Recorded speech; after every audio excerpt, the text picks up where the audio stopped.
Good afternoon, everyone. I will now call this meeting to order on February 18th, 2026 at 5 p.m. We'll start with the territorial acknowledgement. In the spirit of reconciliation, we acknowledge with respect the history and living culture of the Anishinaabeg, the people of the Three Fires known as Ojibwe, Odawa, and Potawatomi Nation, who have inhabited this land from time immemorial. We recognize that these lands are the territories of the Chippewas of Saugeen and the Chippewas of Nawash, collectively known as the Saugeen Ojibwe Nation, the keepers of this land. Georgian Bluffs is located on lands encompassed by treaties 45.5, 72, 82, and 93, and I think we're missing 67 in there. Seems to have got deleted out of our script. We reflect on our role as treaty people and the need to live in respect and peace and show respect to the First Peoples who inhabit these lands and waters. Moving on to the adoption of the agenda, the recommendation is that the agenda be approved as presented. Is there anyone who has an addition to the agenda this evening before we move along with that? Seeing none, I will ask for a mover and seconder, please. Councillor Coburn, Councillor Day, is there any discussion? I'll call the vote, all in favor. That is carried. And declaration of pecuniary interest. Does any member have a pecuniary interest to declare? Seeing none, you may declare at any time throughout the meeting if one should arise. Minutes of previous meetings. The recommendation is that the minutes contained herein be adopted, and that is the minutes from February 4th, 2026. Could I have a mover and a seconder, please? Deputy Mayor Pringle, Councillor Winters. Is there any discussion? Seeing none, I will call the vote. All in favor. That is carried. Does any member wish to make an announcement? Seeing none, we have no public hearings, public participation for presentations. Any person who wishes to make a presentation to council must register with the clerk at least 10 days in advance of the scheduled meeting. To register, you can complete the online delegation form at www.georgianbluffs.ca/delegations or call the clerk's office at 519-376-2729, extension 601. And this evening we have Jennifer Johnson about some driveway issues on 16th Street West. Welcome, Jennifer. If you want to come to the podium up here, you have 10 minutes to present.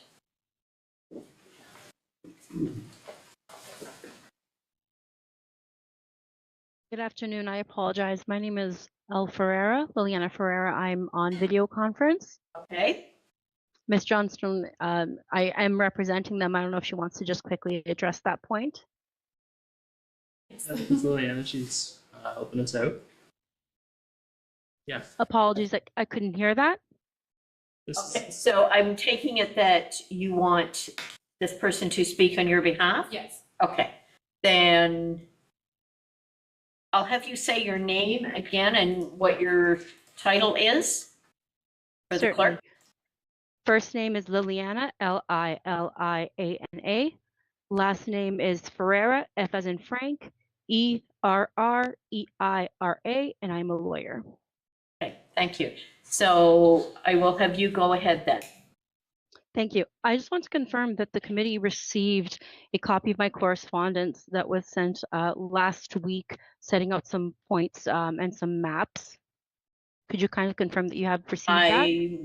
It wasn't part of our council package, so I am looking to staff to see if they received that. It was sent by email. I may have you give that to the clerk then.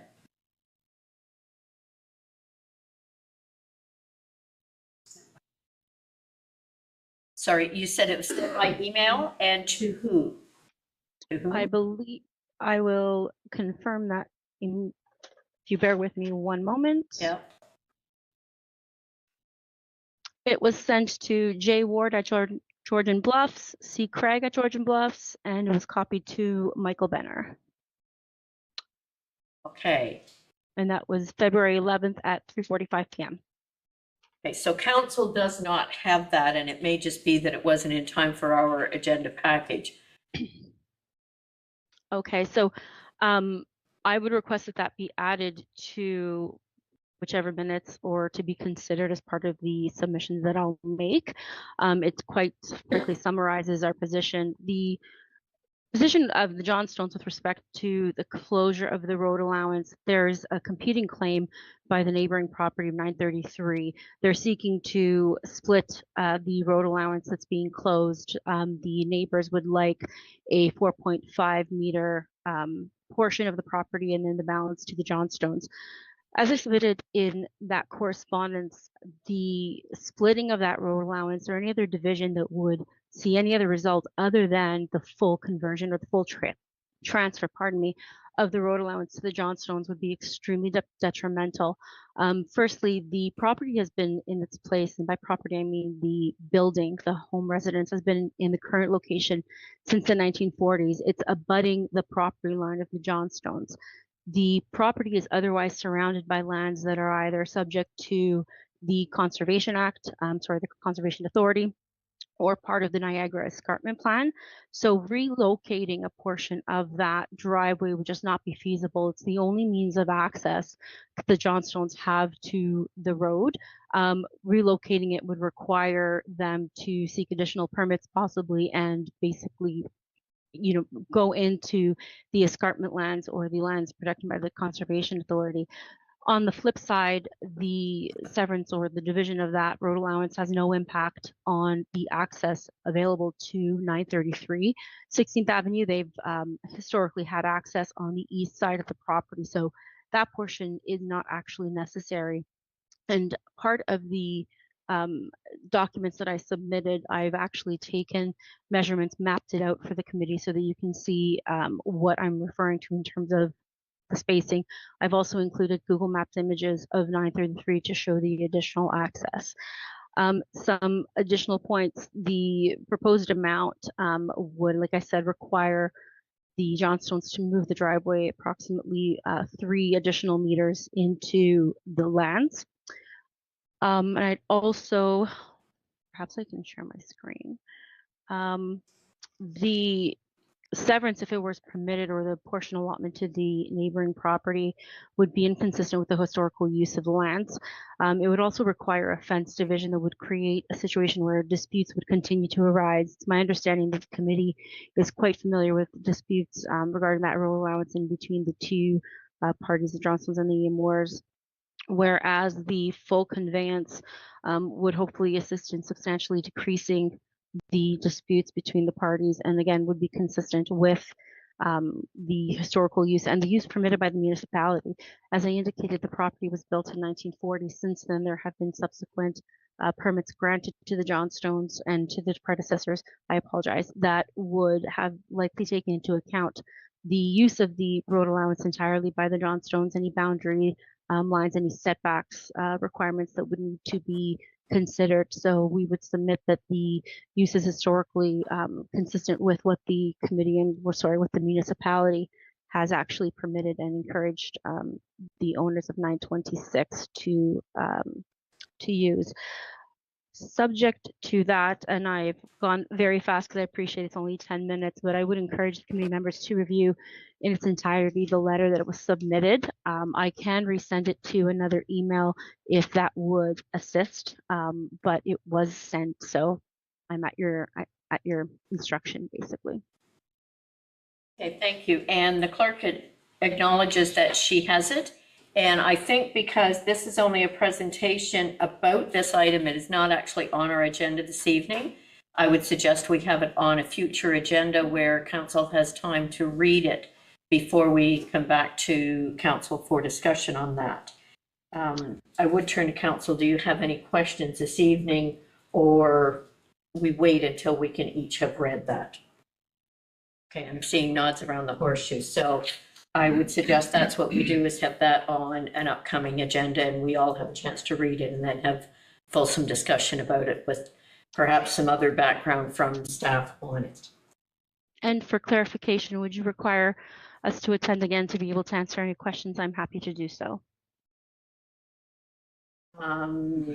Michael, is this falling under would you like to have them back here or not? Thank you, and to Mayor Carlton. Certainly, I can.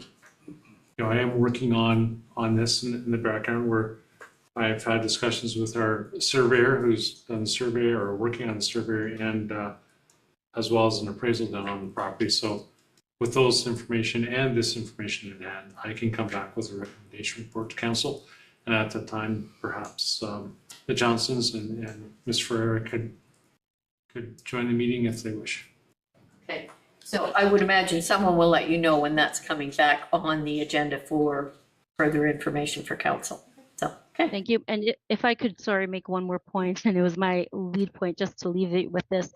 Pursuant to your bylaw policy, it states that, I believe it's section 3.0, it states that an application will be considered if there is no impact on access to properties. So I would just submit that any application submitted by 9/33/16 would or should not be considered because of the negative impact, whereas the application put forward by 9/26 has no negative impact or no impact at all on 9/33. So I apologize for omitting that point earlier, but I just wanted to leave you with that as well.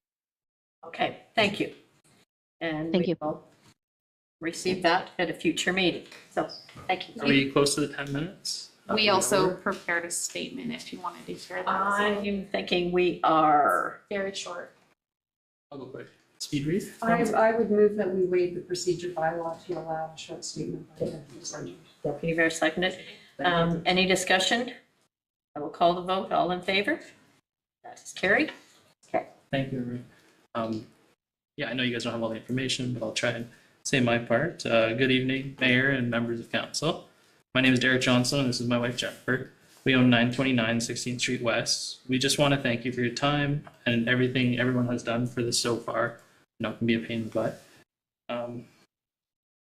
When we purchased our home in 2024, we believed, like any reasonable buyer would, that the driveway accessing our house was part of our property. It has existed for decades. It's the only access to our home and our buildings. It's defined, maintained, and has functioned this way since the 1940s. We are not asking for something new. We're simply asking to formalize what has always been the reality on the ground. This driveway is not optional for us. It's the only way in and out of our property. It supports our home and our local business. We also have deliveries, employees, service vehicles, and meetings that rely on safe, predictable access. Reducing or dividing that space would make it functionally unusable and create ongoing conflict where none needs to exist. Our neighbor already has full access to their property through their own driveway. We are not trying to take anything from anyone. We just want to preserve what we have always relied on. From our perspective, a full conveyance is the cleanest and most peaceful solution. It avoids future boundary disputes, eliminates enforcement issues, and gives finality to something that has operated this way for generations. We love this township. We choose to invest here.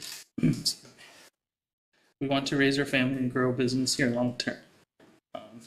We're asking council to allow us to continue using the only access to our property safely, clearly, and without ongoing conflict. Thank you for your consideration. Thank you. Okay, moving on to delegations on agenda items.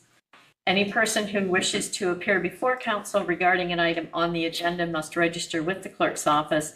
To register, you can complete the online delegation form at www.georgianbluffs.ca/delegations.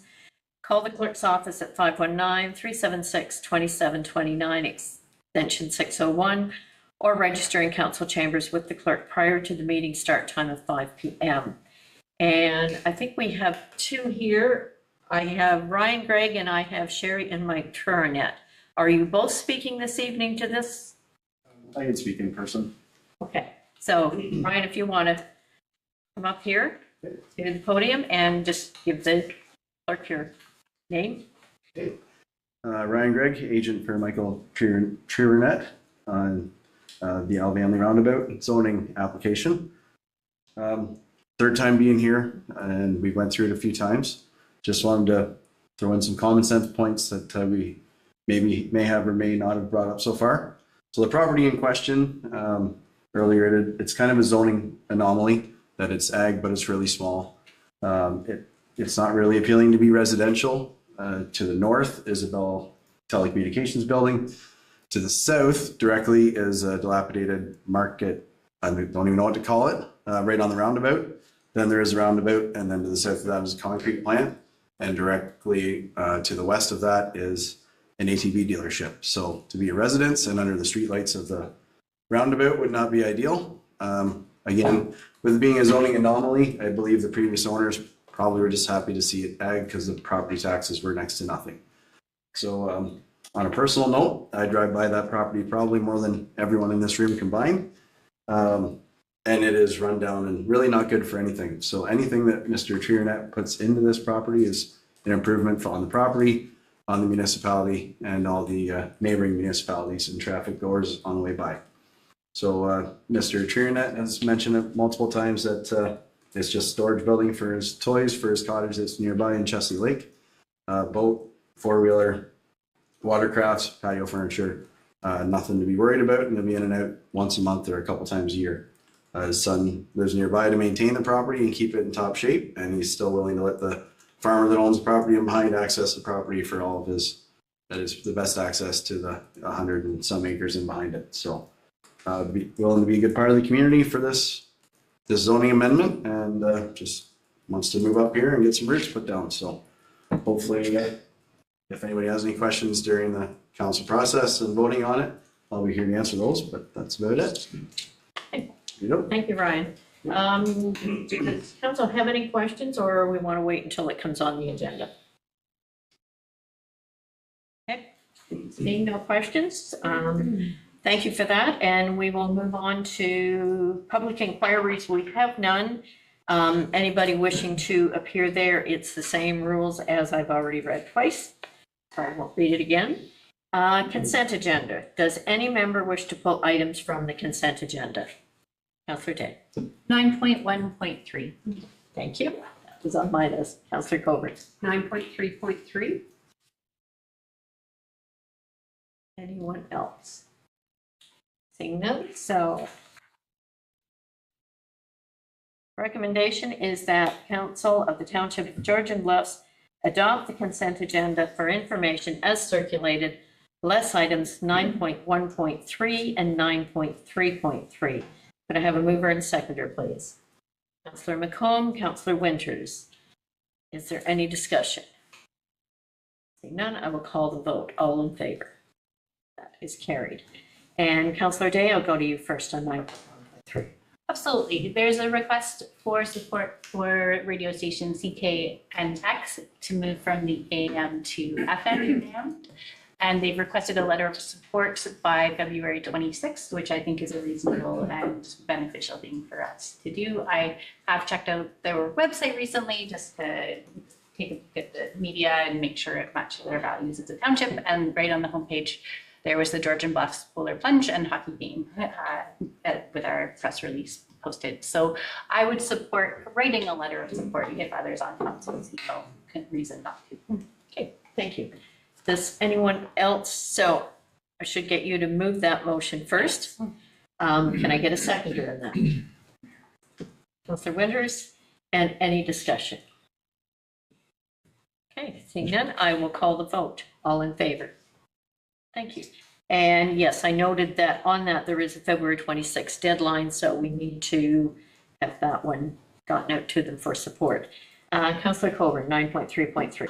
Thank you. And if you don't mind, I'm going to move over for Councillor Schuldeis's sake because it's really hard to hear virtually when you don't have a microphone nearby. So if that's okay, I'm going to spot Isaac. I missed the meeting when this policy was last discussed, and I apologize for that. So I wanted to take this opportunity to thank the committee for the work that they did on this. And they fulfilled their duties nicely. I also wanted to thank staff for the work they've done on this so far as well. I cannot support this policy the way it's written. I think that the committee's recommendations made great strides on reining in per diems and other payments, but I don't think we've gone far enough. I believe we get paid very well as counselors of Georgian Bluffs. And I have two asks if council is willing to support this. I would like us to remove any pay to attend community events within our borders. These are typically events that are put on by volunteers in our community. They work effortlessly and tirelessly to bring free events to our community. And for us to ask to be paid to attend them seems incredibly wrong to me. I cannot support that. It just doesn't speak to my values. And I have never put in to be paid to attend a community event, and I don't intend to do that in the future. So that is the one motion I would make, is to remove any pay for community events within our borders, such as does the Council of the Town of Blue Mountains. And I would like to see our salaries added to the policy for transparency, not to an appendix, but to the policy. It has to be changed every 4 years anyway when we look at it each term. And I think it needs to speak to the fact that we get pension on top of what we get paid, which not all municipalities do. So those are my two motions, and I'm hoping to hear what other councillors think. And I will also call for a recorded vote. So I'm going to look to staff first on this one, because my understanding is we are waiting for the Remuneration Committee to bring back the final policy as directed at our last meeting. Clerk.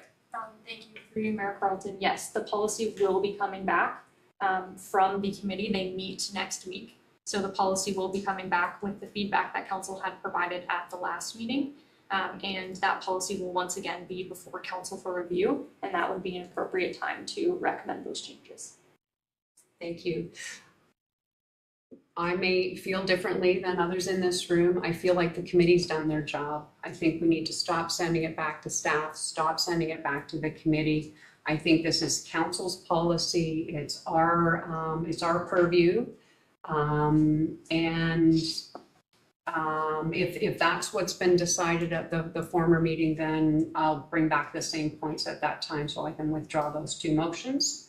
But I do feel like we have the information we need. And the point about attending community events that are brought to us by our volunteers isn't going to change when we look at the policy. But I am happy to put it on the back burner for now. I just honestly feel like this is something we could vote on and get cleaned up and out of the way.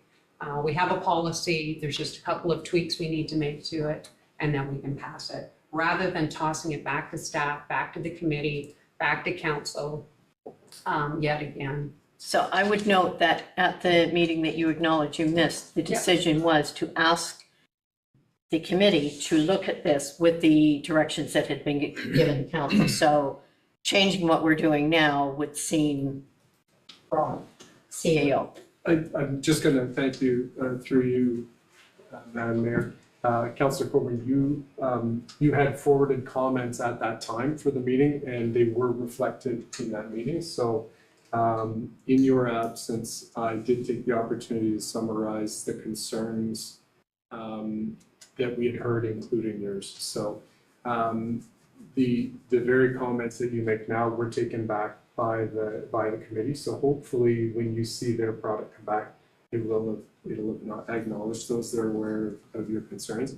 And then I think you're quite right, your point's quite well made to say at that time, I think then, a discussion and bringing it to a close is something that we all want to happen, rather than I refer to it as an infinity loop that day, but we don't want to get a loop where we're sending it back and forth. So good comments. Thank you. May I ask, do we have a date when that, or an approximate timeline when that might be returning to us? I think the clerk said they are meeting next week, so when is it expected it'll be back in front of council? Thank you through you, Madam Mayor. Yes, depending on how the meeting goes next week, it would just barely make the deadline for the March 4th meeting. We will strive for that, but at the very latest, the March 18th meeting. Thank you. So moving on to information reports. Recommendation is that the information reports contained herein be approved. Could I have a mover and, yes, I'll get a mover and a seconder, and then we're going to hear from Miguel on this one. So mover and seconder, please. Deputy Mayor Pringle, Councillor Day. Ria, I'll turn it over to you. Thank you through you, Mayor Carlton and members of the council. The attached report is in response to resolution 2025-133. We got a lot done last year, and out of respect to a very full agenda tonight, I will do my best to provide a very brief overview. This work comes from Council's strategic plan and corporate climate action plan. The first year's focus has been on improving internal processes and building strong partnerships that will help us deliver more coordinated and cost-effective environmental outcomes. Operational highlights include hazardous materials cleanups, updates to standard operating procedures, township-wide noxious weed audit, installation of emergency fuel shutoffs at our shops. Across our facilities and natural spaces, we have started recycling at the administration building. We have new recycling options for residents, including batteries, fishing line, and clothing, created a pollinator garden, planted trees, built a walking trail, installed a public EV charger, and we've got fleet chargers coming this year. Community engagement included community cleanup, spring planting bee, environmental education opportunities with SON Youth, support for several community events throughout the year, partnerships with groups such as the Grace Level Conservation Authority, Georgian Bay Forever, Neighborhoods North, the Ministry of Natural Resources, and the Georgian Bless Climate Action Team continue to amplify our impacts. Something that I'm proud of is that so far we've spent just over $7,000 in funding these initiatives, and except for the sponsorship to the climate conference, every dollar was spent at Georgian Bless businesses. Looking ahead to 2026, projects include noxious weed management resources, installation of EV chargers for our upcoming fleet vehicles, solar panels, LED lighting upgrades, supporting sustainable policy development, more climate training for staff, continued naturalization, and community education work. Thank you for your time, and I look forward to seeing y'all at the next planting event. Thank you, Riel. I will turn to council for any discussion or questions or comments. Councillor Coburn? Yeah, I just wanted to thank you for all of the great work that you do on our behalf. And I do have a few questions, if you don't mind. I wonder, do you have the opportunity to work directly with other departments, building, planning, finance, even bylaw, to ensure that the organization as a whole is applying an environmental approach? Through you, Mayor Carlton. I think that it's something that we do really well, actually. Of course, you know, a year in, we haven't perfected the structure, but I'm really proud of the work that I've done, especially with the planning and operations teams. But I mean, when I think about it for more than a second, I think actually all of our teams are doing a great job. But in particular, the operations folks, we've been able to implement a lot of these sort of strategic lenses in that work. Councillor Scholdeis. Yeah, thanks. Yeah, Riel, I just wanted to congratulate you on your achievements. I was the one that initially voted to bring this motion forward, so I wanted an idea as to what you've done in your first year. We hadn't got that yet, so in October, I wanted to celebrate your first year. So thank you for bringing this forward. Thanks for your achievements. It's nice to sort of hear what you've done in the first year, and we're looking forward to seeing what you'll be able to do in the future. Thank you. Any other comments? Councillor Scholdeis? Councillor Coburn? Because I was sitting You were saying, yeah, that's right. So I was interested in reading about green spaces and biodiversity and enhancements through pollinator gardens and tree planting in the walking trail. I was wondering, can some of these principles and practices be applied to the wider community beyond our township properties? And in particular, do we still have some strides to make, do you think, in our property standards bylaw, for example, with naturalization of lawns? Through you, Mayor Carlton. Another really great question, and of course, we always have room for improvement. Something that I'm really excited about is our CIP program. I think that Michael and company have done a really interesting job at introducing some new funding mechanisms for residents to apply to be able to enhance environmental features on their own properties. Something that I always struggle with is asking residents to do something that we can't accomplish on our own, such as noxious weed management. You know, like if we're asking people to take care of the hogweed on their property, but we haven't got our house in order, it doesn't feel right. But with the proposals in the CIP, residents can apply for help in the noxious weed management, and then we can work together. So it's not just stick, it's carrot as well. Thank you so much. First of all, it's one thing for council to set a direction, and we recognize the number of hours and the number of people involved in making that direction be followed. So that's appreciated. I just wanted to ask, and I think I know the answer, but I think it's important for clarity. You're talking very specifically about noxious weeds, which is really critical and involves some species that are quite harmful to our local ecosystems. That does not include all invasive species, from what I understand. So that is perhaps a gap that we could work on in upcoming years. Through you, Mayor Carlton. So that's a gap that we sort of had identified well, and something that in our own operations, it's a bit of a struggle to sort of make sure that we're doing what we need to do and also setting a good example for communities. So we did the noxious weed and invasives audit this year. And with the result of that audit, it's given us a lot to think about how to approach, you know, sort of best management going forward. So I've been compiling information to get a resource that will be available to us and our roads crew for internal use, but then also to share with residents, just so that we're all sort of on the same page about the best way to manage these things. And the Owentown field naturalists have actually been really incredible in helping us try and sort of get our heads around how to do this in a way that balances the urgency of getting rid of really harmful noxious weeds and sort of the desire to balance robust biodiversity in the township as well. So it should be interesting. If I may ask one more follow-up question, and this may be better for Mayor Carlton. Some of our roads are county maintained, so are you finding good partners within the county as well? Those seeds do not discriminate regarding who is maintaining a road or a ditch. Through you, Mayor Carlton. So far, they've been wonderful. Mostly, we only reach out if a resident has lodged a complaint that they see hogweed or something like that. We pass the complaint on, and they've been really good partners with that. As we expand our sort of intent and get a little bit more specific about what we're going after, we'll definitely rely on them to be partners in eradicating certain species. Thank you. It's that Japanese nutweed pattern for years now.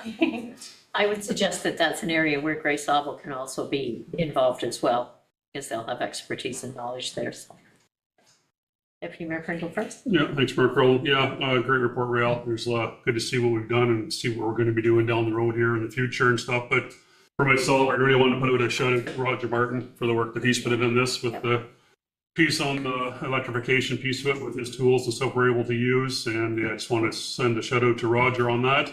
And I'll really be looking forward to what the fleet electrification planning tool is going to look like down the future. I'd be remiss if I said I was sold on electrification just yet for big trucks, but I'm willing to look at it. Yeah, that's right. So anyway, I just want to put a shout out to Roger Martin and Rail. Great job. Good report. Yep. Councillor Colbert. I just wanted to mention too that I was happy to see solar, some ideas or thoughts towards solar panels on our property going forward. So, you know, some truly clean, sustainable sources of energy. And with that, we might even be able to expand solar power to some of our vacant lands when we get a report back about what properties we have that we're doing nothing with. Maybe. It's a dream, but you know, it's a place to start. So thanks for including that as well. Seeing no other comments, I will call the vote. All in favor? That is carried. Next item under reports for council consideration. Zoning bylaw amendment, sorry. Sorry, Mayor Council, just before we get too far, need a motion to receive item 9.3.3 on the consent agenda for information. My apologies. I was thinking we weren't doing anything there, so, okay. Councillor Coburn, that was the one you pulled. You will move that. I need a seconder. Councillor McComb, and if there's no further discussion, I will call the vote. All in favor. That is carried. Okay. Apologies for the interruption. That's okay. This next one's going to take a while. Zoning bylaw amendment application Z10-2025 turning it, and I apologize if I'm saying that wrong. The recommendation, it has been demonstrated that zoning bylaw amendment application Z10-25 for the lands described as HMS Part Lot 20, submitted by MDT Holdings, care of Michael Turinet, is consistent with the provincial planning statement PPS 2024, conforms with the County of Grey official plan and Township of Georgian Bluffs official plan, and complies with the overall intent of the Township of Georgian Bluffs zoning bylaw.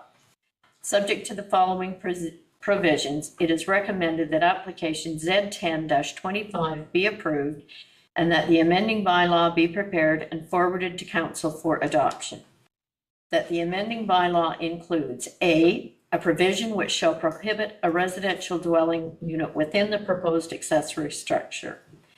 B, a provision which shall prohibit a commercial uses within the proposed accessory structure. C, a provision which shall permit construction of a garage classified as an accessory structure on the property without the requirement of a principal building.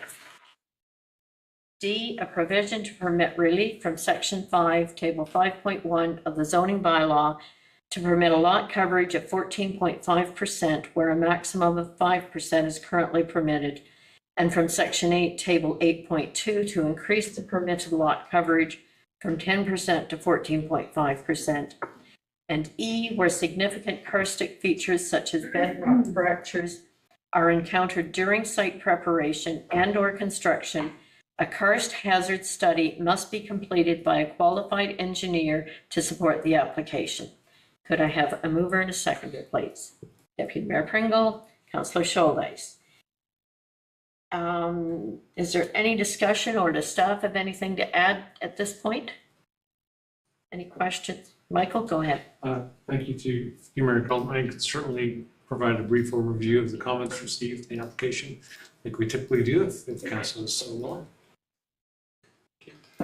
So zoning bylaw amendment application Z10-25, as council is aware, was previously presented at the public meeting held on November 12th. A second public meeting was then also held on January 21st of this year, as the applicant had brought additional information for council's consideration. The applicants noted have proposed the construction of a garage for the storage of personal recreational equipment and other personal items. It is staff's understanding that the applicants own a cottage in a neighboring municipality, but that cottage isn't large enough to hold, it's not large enough to accommodate a garage structure on that property, so they're using the property as a garage. The application seeks relief from section 5.1.1, as noted in the recommendations, that to permit a garage classified as an accessory structure without the requirements for a principal residential dwelling, as typically you would see in the zoning. The applicant is also looking for relief from section 5, which deals with accessory structures, and specifically table 5.1 to permit the lot coverage of 14.5%, where in that section 5 for accessory structures, there typically a maximum of 5% is used for accessory structures.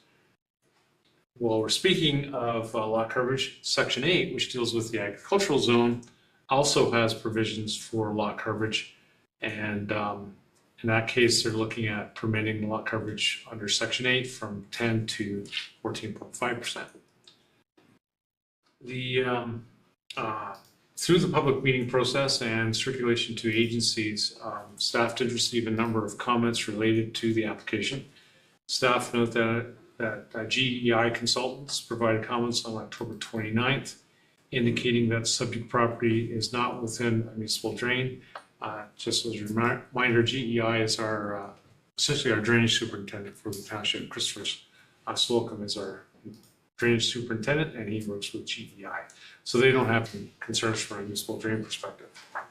The risk management official who works with the Great Salt Conservation Authority also provided comments on January 26th, noting that the area is not within a vulnerable source protection area, and therefore they have no concerns. The county provided comments on January 14th, noting that they have no concerns, though they do note that the property may contain karst, and if discovered, they're recommending that a karst assessment be conducted, and that's why you see that in the conditions of the zoning bylaw. We also received additional comments from the Grey Sable Conservation Authority, noting that the property is not regulated by their office.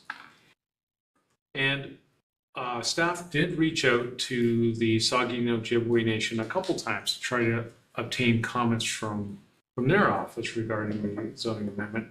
And as of the writing of this report, we still have not received comments from them on this matter.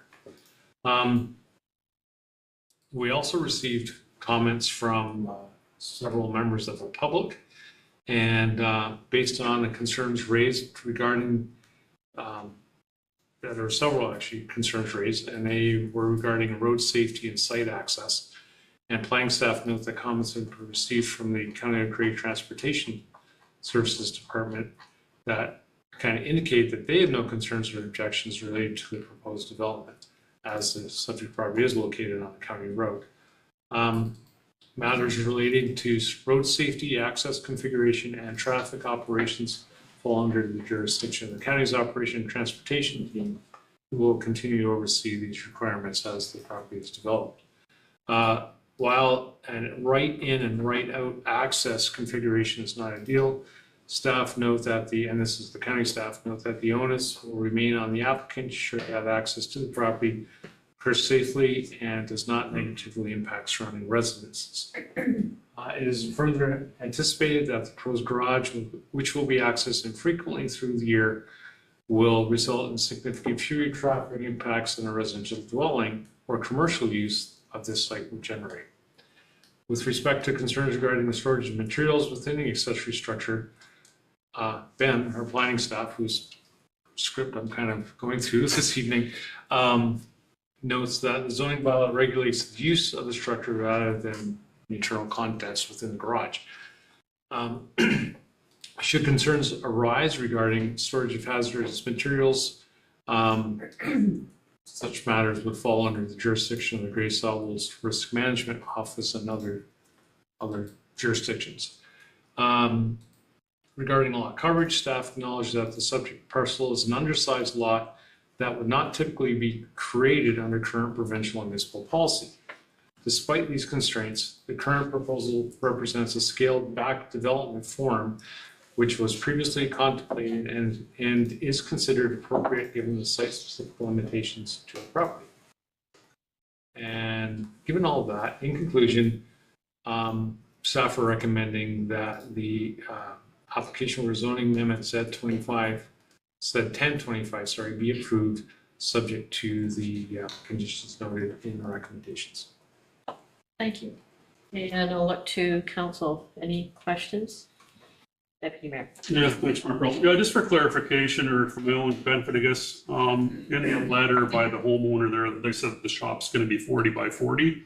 All the material that we read says it's 40 by 60. I just want clarity. Is it 40 by 40? And does that change the lot coverage then? So let me double check in the report.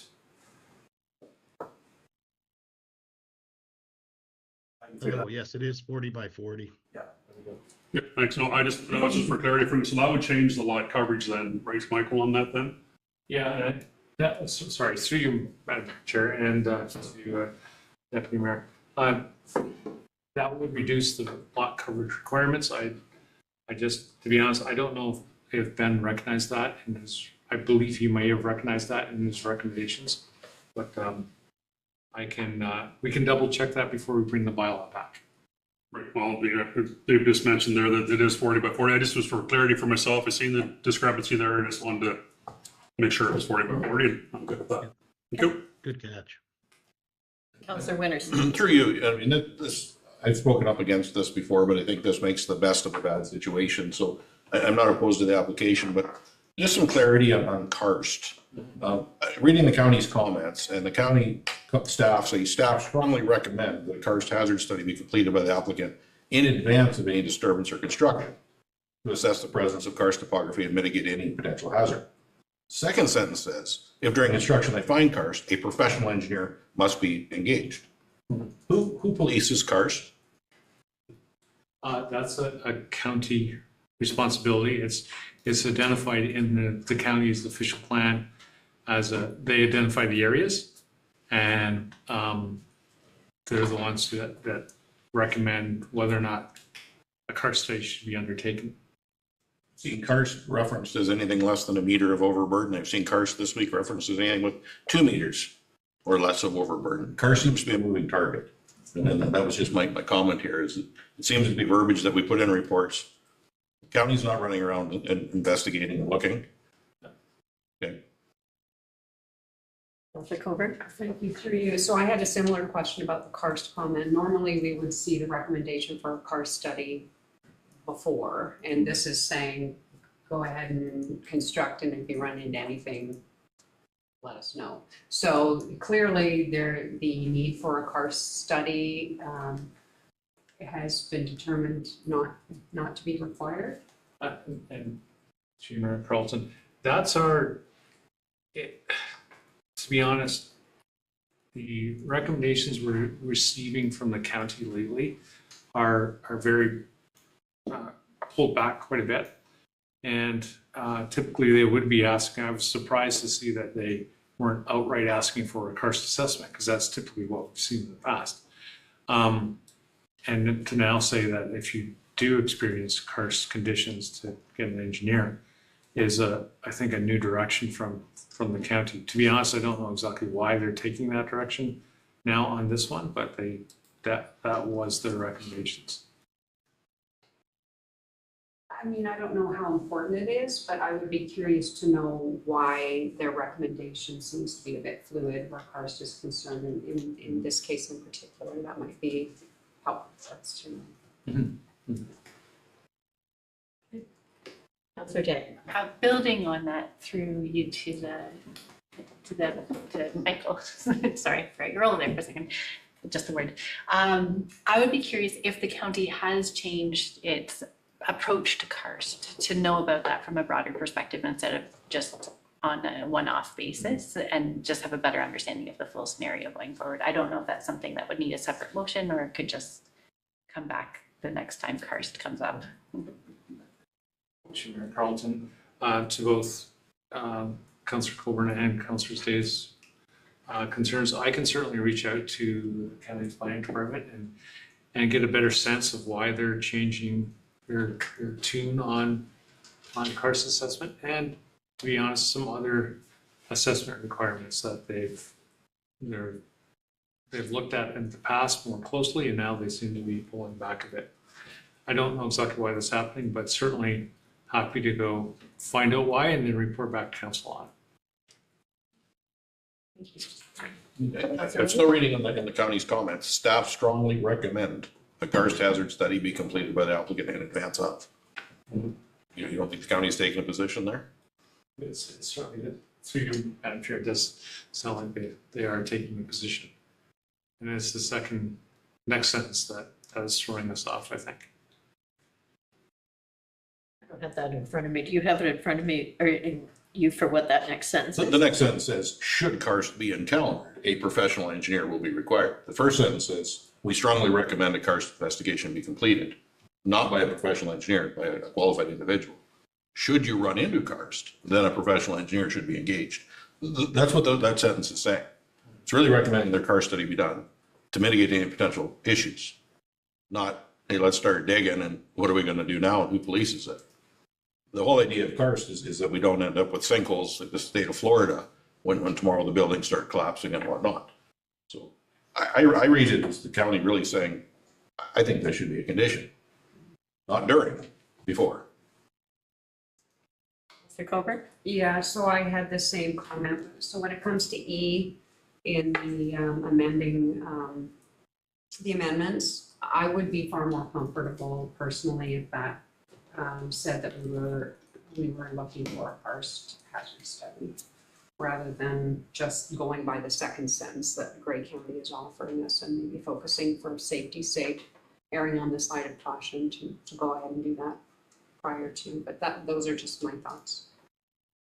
Any comment on that, Michael? Go ahead. Thank you, and to you, Mayor Carlton. Certainly, if it's council's wish, we can amend that recommendation to require the karst assessment be completed or study be completed as part of this zoning amendment prior to the construction. Structured. So we would need a motion to amend that at this point, okay? I'm looking to council. Councillor Coburn? Councillor Winters is seconding. Any other comment by anyone else? Councillor Scholdice, go ahead. Sorry, I was just going to say if Kathy was going to put a motion forward, I would second it, but that's already been done and I'll vote in favor of this. Thank you. Okay. Any other comments? So I will call the vote on the amended motion. All in favor? That is carried. And then we are back to the main motion. I will call the vote on the main motion then as amended if there's no further discussion. All in favor? That is carried. Okay. So we are moving on to the next item, which is external financial audit services. Recommendation is that council award RFP 2025-10 external financial audit services to MNP LLP, and that staff be directed to execute an agreement with MNP LLP for the fiscal year ending December 31st, 2025 through to December 31st, 2028 for these services for the Township of Georgian Bluffs and all related entities. Can I have a mover and a seconder, please? Deputy Mayor Pringle, Councillor McComb. Samantha, over to you. Thank you, and through you. During 2025, it was identified that the township had not procured external auditing services. Our former external auditors were BDO when they experienced a change in ownership and the partner that had been used retiring. It was identified that this would be an appropriate time for us to audit or procure the external auditing services. That RFP was posted on December 4th, 2025, with the closing date of January 15th, 2026. At the time of closing, we had only received one submission, which is not uncommon for this area. Others also received typically one submission when they were going out over the last couple of years. We were looking for them to submit pricing for not only Georgian Bluffs and our trust funds, but our two reporting entities that do get consolidated. Each of those reporting entities have within their ownership and operations agreements that they are to use the same external auditors as the township, which is why they were included. The pricing over the term of the contract for the township and all reporting entities is estimated to be $331,850 exclusive of HST. The 2025 portion is covered within the budget amount that you had set for all reporting entities, and future years will be reflected in those years' budgets. Happy to take any questions. Thank you. I will look to council for questions. Seeing none, I will call the vote. All in favor?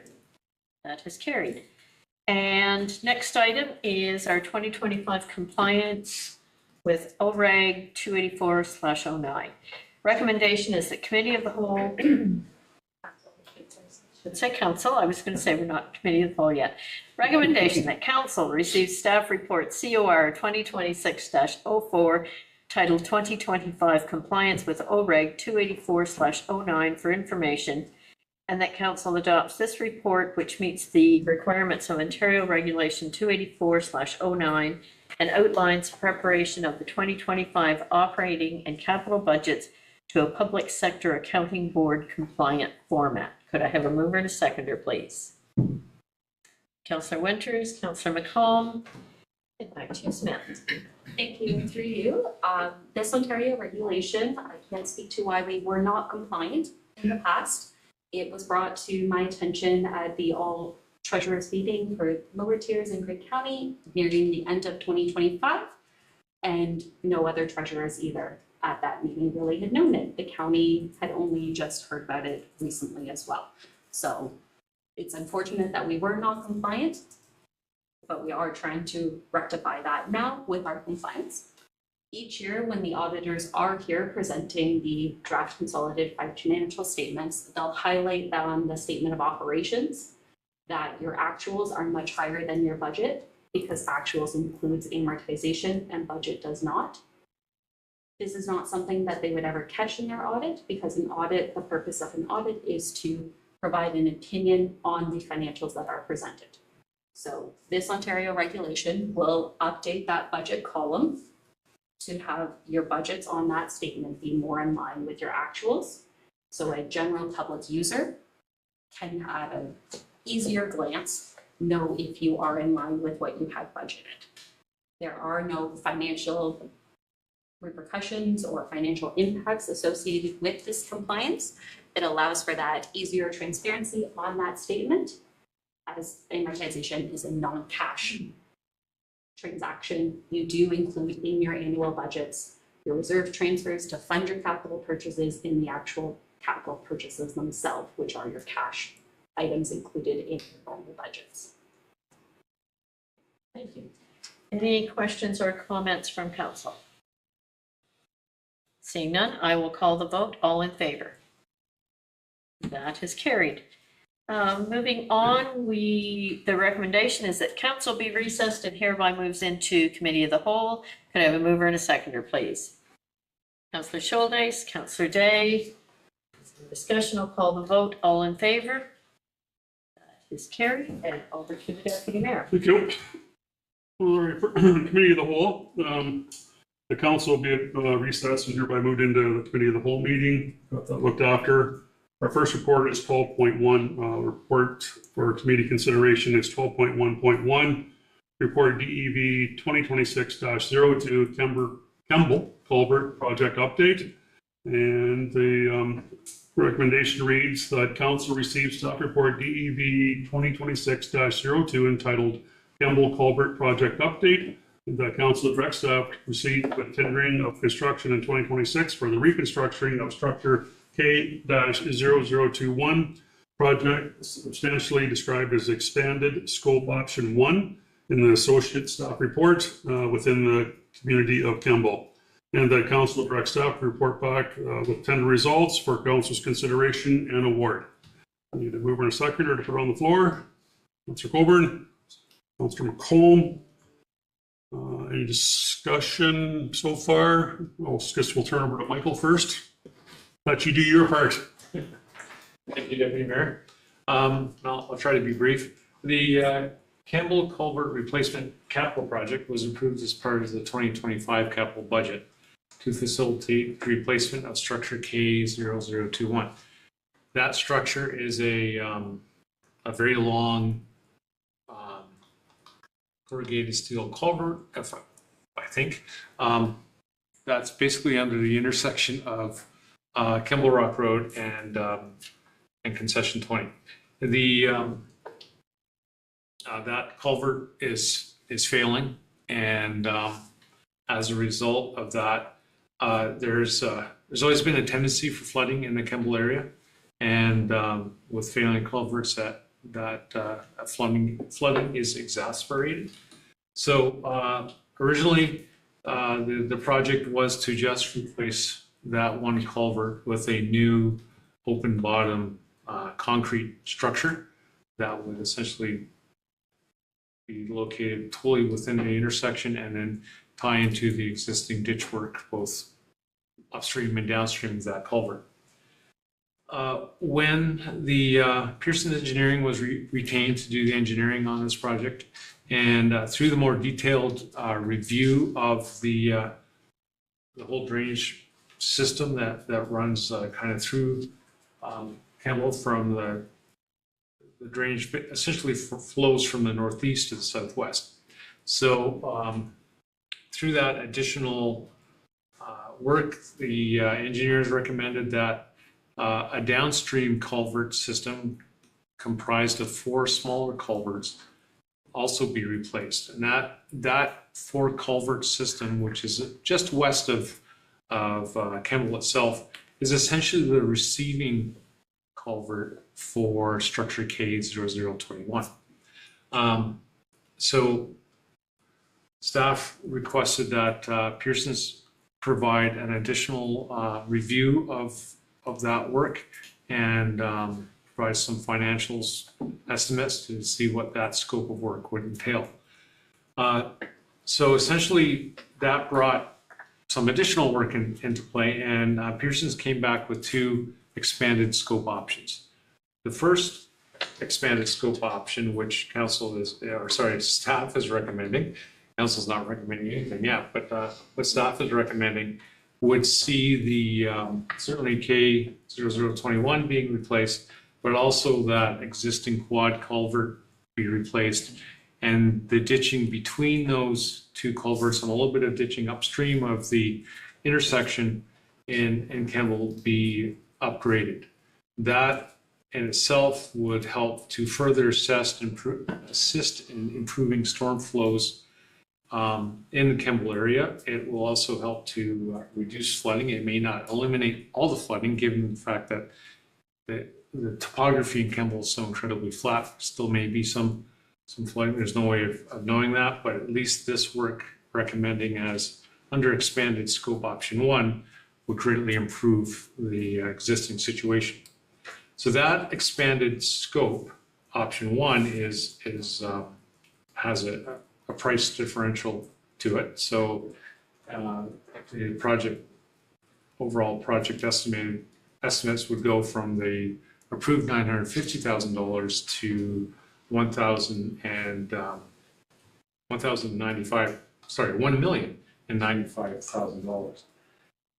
There is a further expanded option that looks to replace some cross culverts across Campbell Rock Road that are north of Campbell, and also improve some ditching in that area as well. So expanded scope option 2 would further help to take the drainage coming from the northeast across the Campbell area and lands immediately north of Campbell to then get into the Campbell drainage system. So it would assist with flows going through the K0021 culvert, as well as flows north of that culvert, and then everything flowing down into the replaced quad culvert. So that provides even more resistance to flooding in the Campbell area, but that comes with a greater cost of the engineers are estimating $1.443 million. So when you look at the financial side of it, the additional scope of work under expanded scope option 1 that increased $107,000 to go from the $950,000 to the essentially $1.1 million project can be funded under the existing Bridges Reserve Fund. To go to expanded scope option 2, where you're looking at those additional works up north of Campbell, to put it under one project, would push the project, or at least that portion of the project, the $348,000, to go from the 950 to the 1.4. It pushes it into the realm of a local improvement works, which then would trigger local improvement charges to be put back to the residents of Campbell. And right now, that would mean that we'd have to go back to the residents to see if that's palatable to them. And in the interest of getting this project done, council are actually recommending that we move forward with scope option 1 at the moment, replacing the quad culverts. And then we can revisit the Kemble operation in the future budget cycle to see about doing the additional work north of Kemble. The downside of going with option 1 versus option 2 is that you're essentially doing 2 projects in Kemble instead of 1 large project. So you're impacting the community twice instead of just the one. But be that as it may, it's probably better than going forward with a local improvement charge for those areas. So staff bring the report to council for your consideration to see if any of those options are palatable, and if not, then we would move forward with just replacing structure K0021 and some additional ditching on both sides as per the 2025 approved project. Michael. All right, I'll open up for questions. Councillor Day. I have 2 clarifying questions, if I may, for you. I know it's Michael, and I'm trying to be formal, which is not always my strength of life, to our planner. I am unfamiliar with local improvement charges, generally speaking. That's something that hasn't come before us very often in council and sort of peripherally, as opposed to as at the heart of decisions such as this one. At first I thought it might have something to do with drainage, because there is a cost to households within a drainage project, but now I'm inferring that a local improvement charge kicks in if the cost exceeds a certain amount. I was just wondering if you could clarify what turns a project into one that requires local improvement. And answer you, Meryl. I'll take a shot at it, and then our treasurer can correct my errors when I try to explain it. So essentially, the local improvement charge is when you're doing works that directly benefit only a portion of the township. It's the township can and council may choose to look to all or a portion of those works, the funding of those works, to put back on the community that's receiving the benefit of those works. So what happens in that is typically what happens is you have, like in this case, almost $350,000, and you spread that across the portions of the community, the residents that are receiving a benefit from that, and then you apportion that over those residents over time. So just because I'm not very good at math, and that's why I'm a planner and not an engineer, if I take that 350,000 and I divide it over 100 people, that's $3,400 each. Is that correct? So then, or is it 34,000? I can't remember. But at any rate, you would apportion that over those 100 people, so they'd have like whatever that 35 number is, and then typically what happens, then you apply it to their taxes over a period of time, 10, 20 years, something like that. So it's not a giant hit, but that's essentially what a local improvement charge is all about. And if you permit me, I'll turn to the treasurer to correct me where I'm wrong. Go ahead, Samantha. Thank you. You are correct. For this project in particular, we are looking at that tiered kind of approach, because with the first aspect, that is benefiting all commuters along that road, increasing the scope to the second is still benefiting all commuters that could live anywhere inside or outside of our borders. When we're looking at taking it to the third option, that's where we're finding that more of the benefit associated with those additional tasks are more directly impacted and beneficial to those direct users. So that's where we're looking at that between option 2 and 3, those funds, additional funds being funded from a local improvement, as it is those properties who are now receiving the direct impact, because that is addressing even more of the drainage that is flowing over onto their individual properties. It doesn't have as much as a township-wide benefit as option 1 and 2.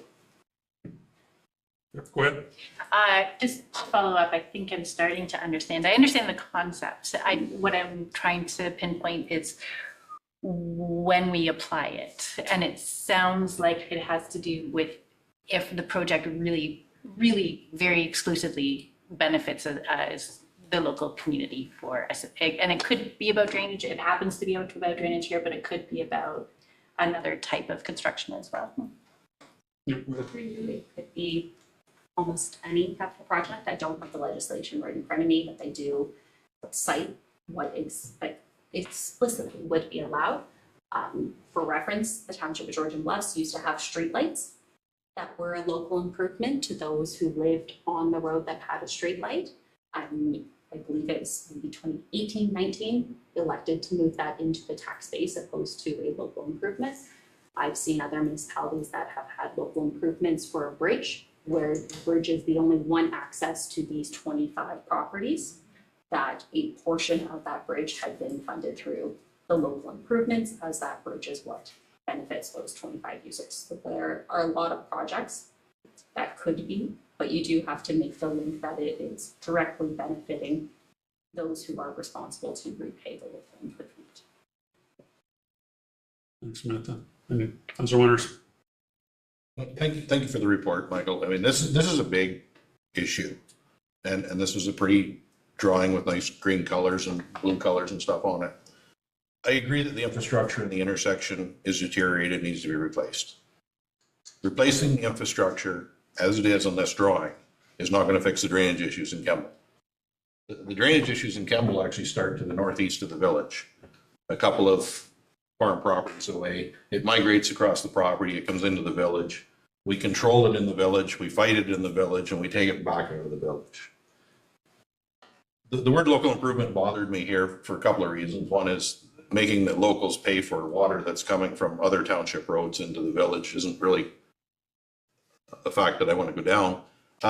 But we also, when we built the Brook Stormwater Pond, the township financed that. They did not do local improvements with the Drainage Act in Brook. So there's already been a bit of a history set. I'd like to see, my own personal thing is that option one, where we started, replace the infrastructure in the intersection that needs to be replaced. We saw it on a roads tour 2 years ago. But I would like to see the municipality actually petition a municipal drain, where you look at the overall larger drainage watershed. You look at collecting the water before it gets to the village. You look at dealing with the farm properties, excuse me, keeping it to the north, crossing Kemble Rock Road, and then taking it to those proposed 4 culverts. And the reason I don't want to replace it today is because depending what option that the municipality goes, those culverts would probably be undersized. It wouldn't be money well spent. I did have a conversation this morning with our previous drainage superintendent and said, you know, we've had this conversation 10 years ago. And he said, it's probably a good idea to investigate. You need to look at where the water's coming from, where the outlet is. By investigating the municipal drain option, it then looks at what affected property owners are there. It apportions costs to property owners that are currently affected and benefiting, but it also identifies the outlet. And right now we're discharging water across concession 20 through 4 culverts, and we let it go across the property, but there is no guaranteed outlet. So by replacing the infrastructure, it looks pretty. The drainage issues in Kemble are not going to go away. Some comments? Further comments? Yes, Councilor Day. I had one further clarification question.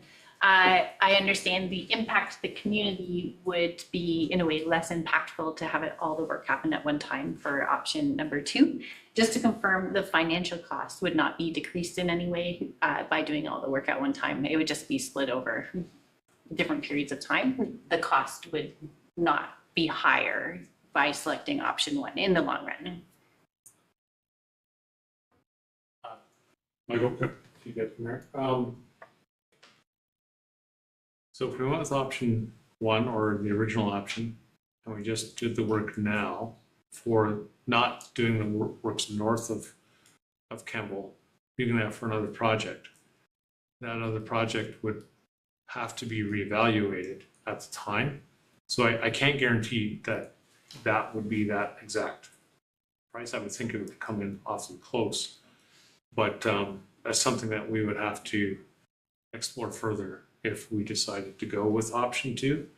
And I would then have to bring a report back to council on that. Thank you.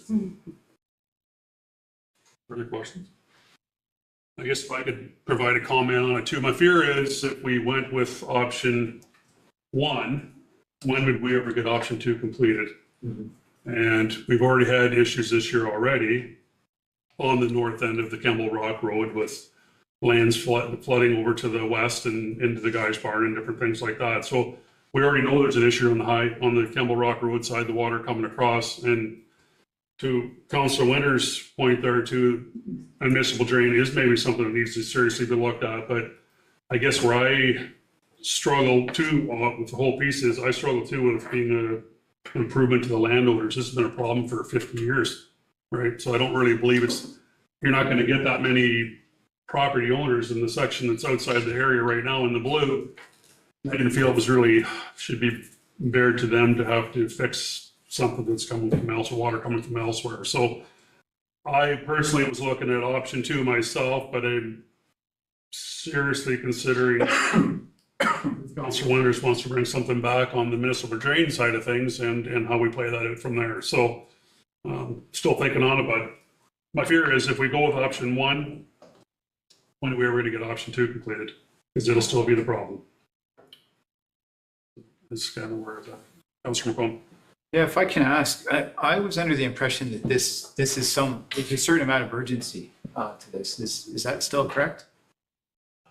To Deputy Mayor, that's my understanding as well, that we're experiencing ongoing flooding issues in the Kemble area, and that there is an urgency associated with doing some sort of improvements. And if I may, I know at the staff level, we did discuss the ideas of a municipal drain and wondered if this might be, I don't want to call it a stopgap, but it would be like something to address more immediate concerns and then look at the broader drainage system as a whole to see what that would, because that's another giant project because the drainage system is quite large in this area.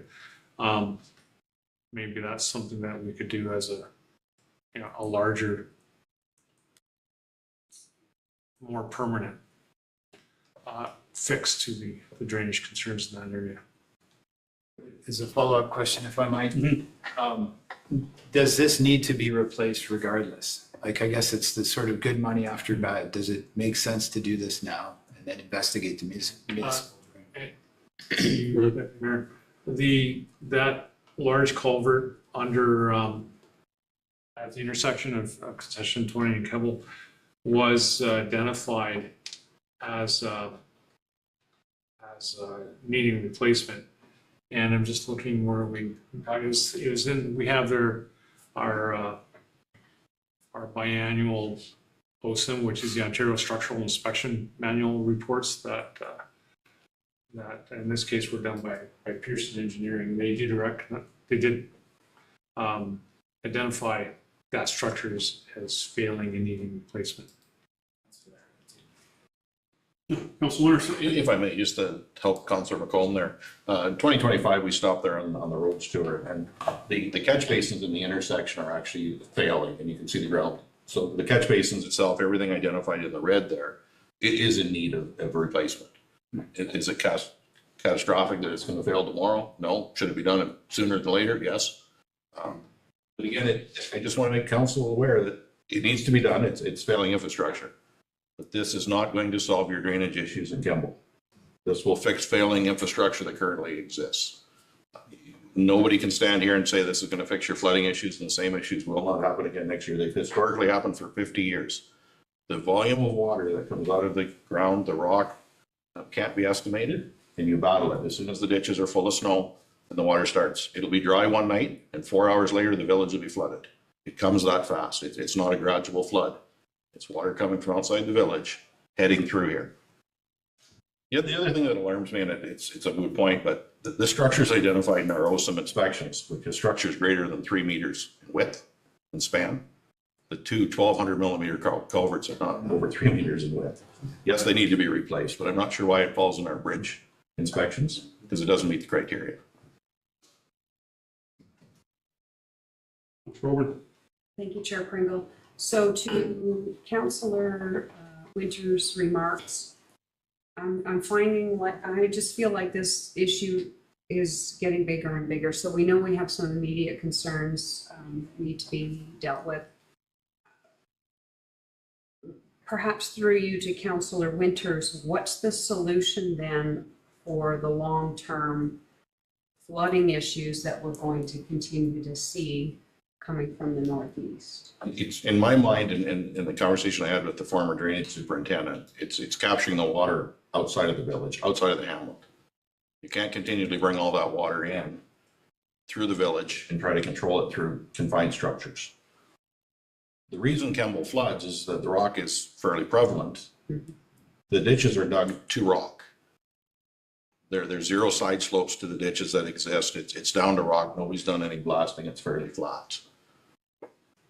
There is, and has been, I don't know if there still is, there has been some general conversations about agricultural properties north of the village wanting to tile drain, but there is no outlet. Municipal drain would have to be blasted through the rock. There would be an outlet. And the reason that this project still exists today, and I'm sorry, Michael, to keep running with it, is a big issue. And nobody's really wanting to take the bull by the horns and say, listen, we have this big issue. We have failing infrastructure, yes, but that needs to be changed. But spending money at infrastructure unless we deal with the overall drainage issue, i.e. spring melt.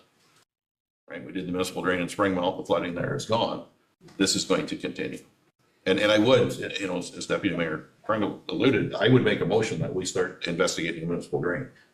It really has to go that way, or we're just going to spend bad money after bad money here. Thank you, through you, Chair Pringle. We talk about tile drainage. We've talked about this before. Many municipalities have a policy about tile drainage and how the extra pressures on drainage are going to be as a result of tile drainage. So they have a policy in place. Correct me if I'm wrong, but we don't have any such policy for our municipality, and ought we to be looking at that at some point? Yes, go ahead, Michael.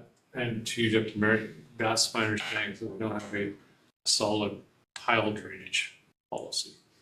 Sorry, that we That we do not. So should there be tile drainage north of the intersection there, and we don't have a policy that helps mitigate that additional pressure, then the problem's going to be exponentially compounded again. So this is not just about, you know, a little bit of work in the village. I feel like we do need a motion to consider, rather than talking and going. We've been down this road several times, but we don't seem to be able to advance the business in a material way to get at those issues outside of the village of Kemble. Councillor Scholz. Yeah, thanks. I think we can all agree that every year this is an issue.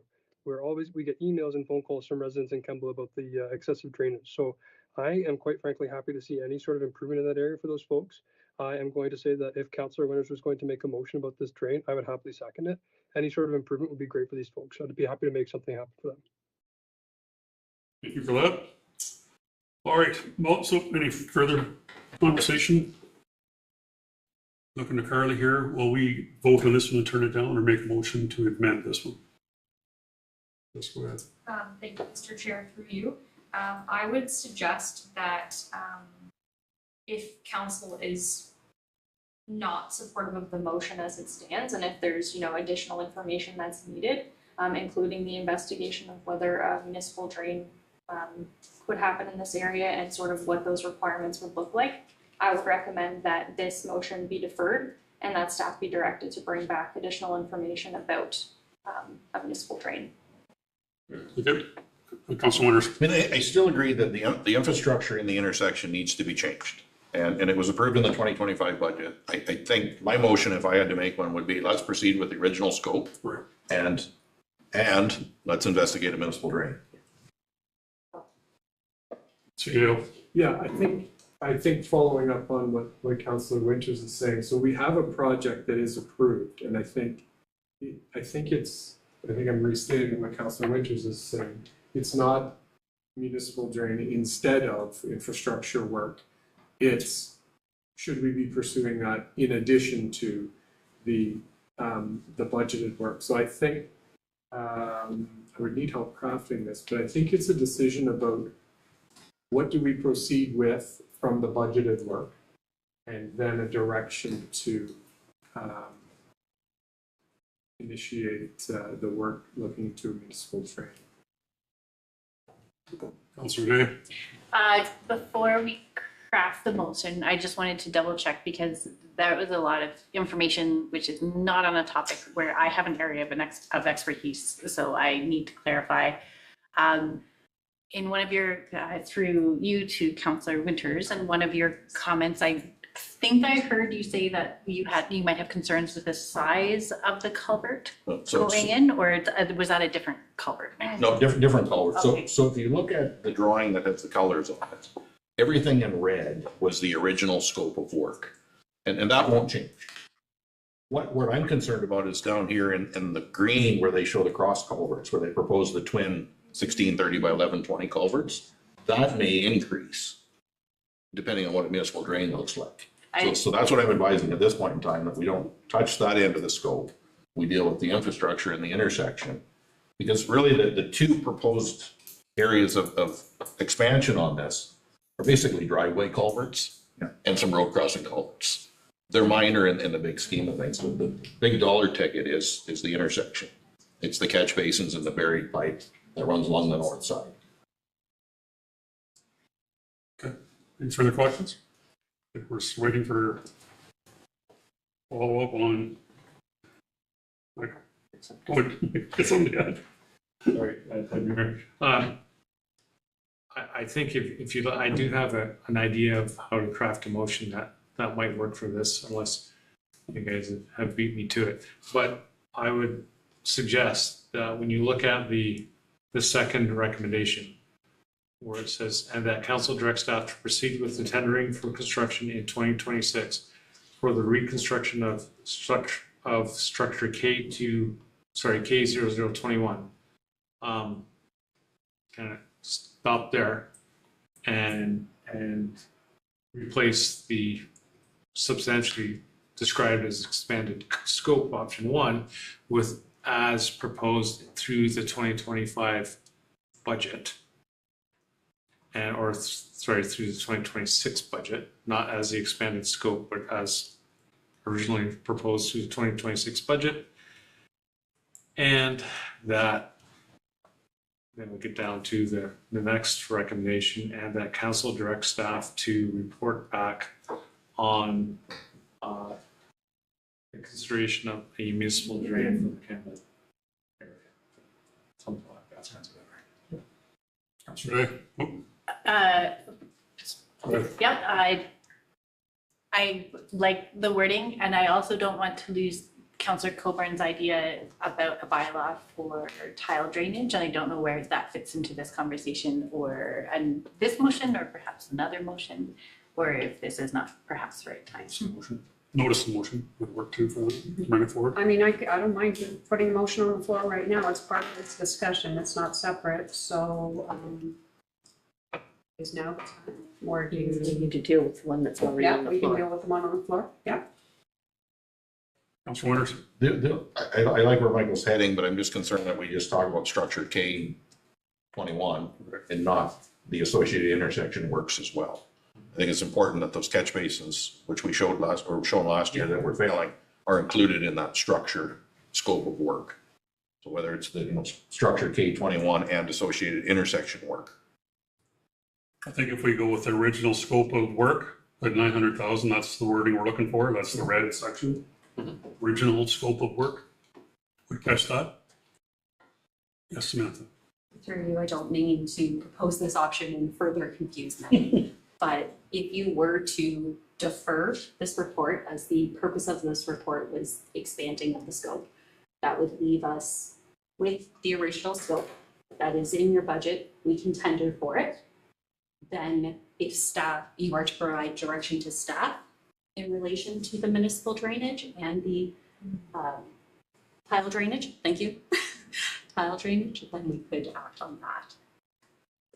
an option at least. Okay, thank you. Council Winters? I mean, I would be happy in notice of motion to bring forward a notice of motion about municipal drain further on in the agenda, if that clarifies things. And we could also do the farm tile drainage notice motion there as well, right? Right, yeah, right, because it's a big, like, tile drainage is all over Georgia Bluffs on this and Council, yeah. Mayor Garland. So thank you, Deputy Mayor. So just to clarify then, if we vote this down, it puts it back to what's in the budget as the original, and that's what we go ahead with for tendering, and then we can bring the others forward as notice of motion.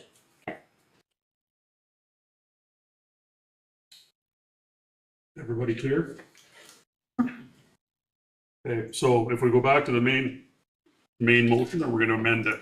I don't think, Carly? Thank you, Mr. Chair, through you. So this report itself deals with an expansion of the work. If council doesn't wish to expand the work at this time and would like that further information to come back, council does not need to do anything with this, the recommendation. You can defer it, you can turn it down, because the work has already been approved in the 2026 budget. So there's nothing required in terms of wording. So the motion can simply be dealt with as a deferral pending further information, or simply vote it down and put something new on the table on your notice of motion. Alrighty. It was a good conversation around there. There's lots to talk about there for sure. So I am gonna, there's no further discussion. I am going to call the vote. All those in favor?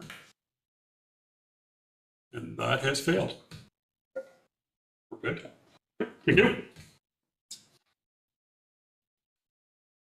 We are on to 12.1.2 COR 2026-06 short-term accommodation program year one overview and recommendation. Recommendation reads that report COR 2026-06 be received. The council will eliminate the short-term accommodation license program, and the council reallocate funds from the STRA operating budget to enhance support for existing enforcement measures to address community concerns. I need to move in a second and put it on the floor. Councilor McComb, Councilor Winters, Barney, it's all yours. Good evening, Mayor and members of council. This report represents a one-year service review of the STRA licensing program. It's based on operational data, financial analysis, enforcement outcomes, and staff capacity impacts. This program was introduced in response to concerns raised by the community and reflects council's commitment to responsible, fair, and transparent STRA regulation. In its first year, the program requires significantly more staff time and financial resources than originally anticipated. With only 19 to 22% cost recovery and projected net operating costs of more than $64,000 annually, the current licensing model is not financially sustainable and relies heavily on the tax base. Despite the administrative investment, STRA-related complaint volumes remain low and consistent with pre-licensing levels, with no clear evidence of a reduction resulting from the program. Council's decision is about strategic alignment and capacity, determining whether this resource-intensive program remains the best use of staff resources, in line with the township's service delivery and efficiency objectives. The current licensing program appears to offer limited benefits to residents, and by shifting these resources towards a proactive bylaw enforcement and education and providing educational materials for operators, we can provide greater overall value to the community. The staff's recommendation that the STRA licensing program is eliminated and council relocate resources to enhance support for existing enforcement measures to address community concerns. Members from our legislative services team, bylaw, and fire are here this evening to help answer questions about the program. Thanks, Barney, for that report. All right, I'll turn it over to council. Questions, comments? Councilor Coburn? So I've had a number of residents reach out to me as they became aware that this was on the agenda and asking me to forward their questions to staff, if I may. So thank you for being here to answer those questions. One of them was what you've given us an approximate cost of the program. One resident is asking for the breakdown of that cost.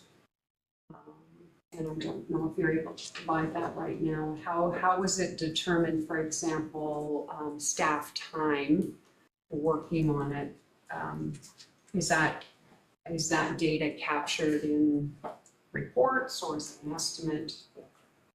Sorry, Courtney. So through you, Deputy Mayor, so it's based on a couple different factors. We looked at the software that we use to process applications tracks the amount of staff time within it, so you can see how much time staff spent on processing applications.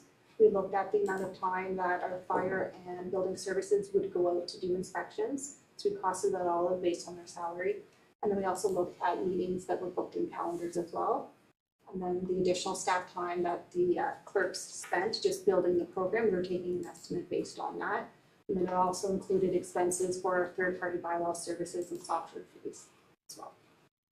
Yes, Just a follow-up question about the bylaw, that part has been eliminated. My understanding is that the additional bylaw enforcement that we've hired in the past has now been eliminated, so no after hours or weekend. For you, Deputy Mayor, we still have a third party who helps with bylaw enforcement. We have one bylaw officer, so when he's not on vacation or weekends and stuff, we do have that resource still.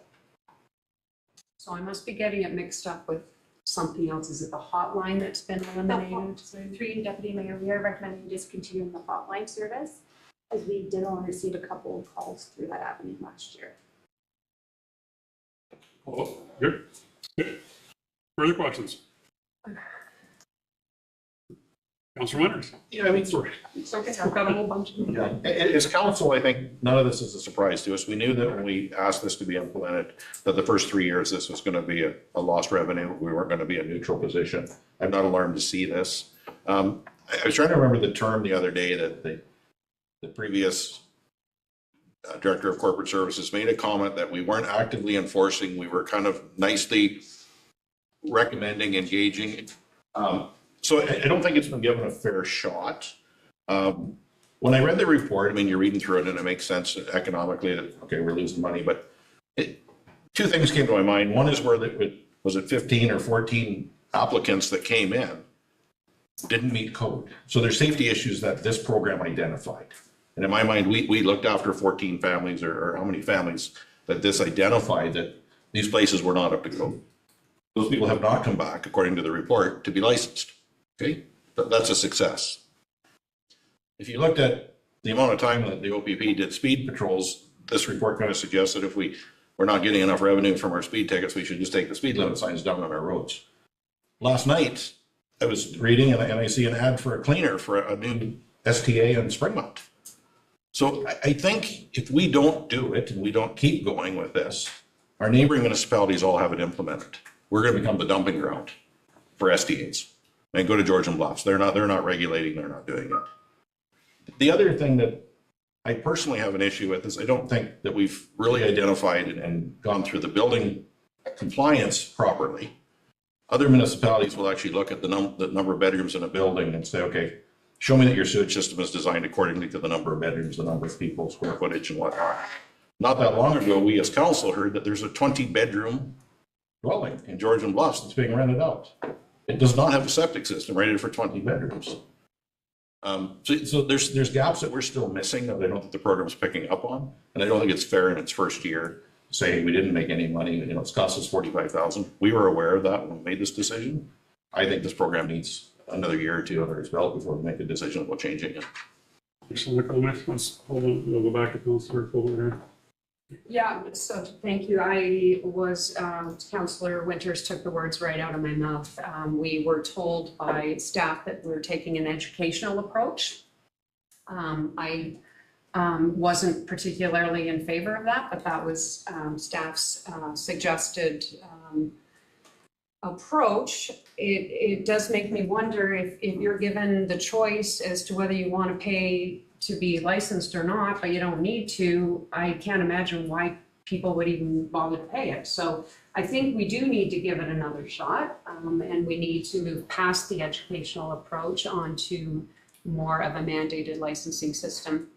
And in terms of our neighboring municipalities, Owen Sound has it, Town of Blue Mountains has it, South Bruce Peninsula has a program, so does North Bruce Peninsula.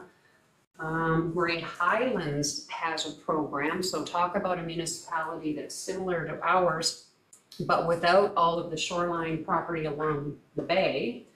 And currently Kincardine and Meaford councils are considering bringing in a program there as well. So I fully agree with Councillor Winter's comments. We might as well hang a sign up saying, bring your business here, because we're not regulating it, we're not restricting it. I would also say that there was quite a bit of public engagement and a lot of support for this program. There were petitions. The online survey overwhelmingly showed that people were supportive of it. And I think we ought to give it more of a chance as well, maybe with some modifications. Councillor Day. I concur. I was really happy to hear Councillor Winter and Councillor Coburn's comments. I can't pinpoint the source, but I do remember reading about how short-term rental accommodate people who run businesses sometimes, by no means all the folks who do that, but sometimes the folks who really run it as a business will look for the municipalities with less regulation and set up shop there. So, and it does make me afraid if we stop paying attention, and we can't predict every event that will affect tourism and how popular Georgian Bluffs will become. So we could receive a surge in people being interested to come here, just like they did during the COVID-19 pandemic. So I am in favor of learning from what has worked and modifying the program. I'm not in favor of abandoning the program in its entirety at this point in time. Councillor Scholz. Yeah, thanks. I can't agree with Councillor Winters or Councillor Coburn more than what has already been said. I don't think we've given this a fair shot yet. I think we need to give this more time, give it another year, and really see what we can do. I honestly think that we knew what we were signing up for the first year and that this is going to be a loss in the revenue that we add. But I would like to see a recorded vote for tonight. I would be in favor of keeping this going for sure. Thank you. Mayor Carlton. Thank you, Deputy Mayor. Just a comment about the one part I see in the report, and that's a revised fee. And I'm just wondering, what was the idea in having that revised fee in there if we're recommending not to go ahead with it? Fee for the operators who aren't on site and have a lower fee for the operators who are on site. So they have a presence there, they're likely to have less issues with noise and other concerns. So the idea was to have two separate fees for them. And then we introduced a re-inspection fee as well. Staff have to go back out to do a second inspection. We introduced that as well. Correct. Through you, Mr. Chair, I did just want to point out, just to build on the Director of Corporate Services comments, in contemplation of council not being amendable to passing over the process, there is a second option there, and there is a recommendation that's crafted within it under option 2. So those revised fees were part of that. That option that option number 2 has some changes that we observed through the first year that we would like council to consider if the program continues, because they really led to a lot of hiccups in the first year. And so, things like having a septic inspection in January, less than ideal for operators. So that option in there with that recommendation crafted does include all of the things that we would be looking for to keep the program running. Thank you. Through you to the rest of council. I don't know that I'm in favor of dropping the fee. I recall hearing from one resident who said their neighbor who does live on site on a different floor from the rental part of the house doesn't have any control over the noise and the shenanigans. And so even though they are there, that is no guarantee that these issues are going to be dealt with. And again, I think that if we're talking about how much it's costing us, reducing the fee doesn't make any sense either. So that the recommended fees came to us from staff. Staff did the homework, staff did the research, They looked at other programs, and that was staff's recommendation at the time. There was a lot of work that went into that initial planning. And I don't know that I'm feeling the love for decreasing the rates at all. Mr. Cole. I think that a lot of great learning's been done, and I'd really like to hear, actually before Carly started to speak there, I'd really like to hear more about option 2.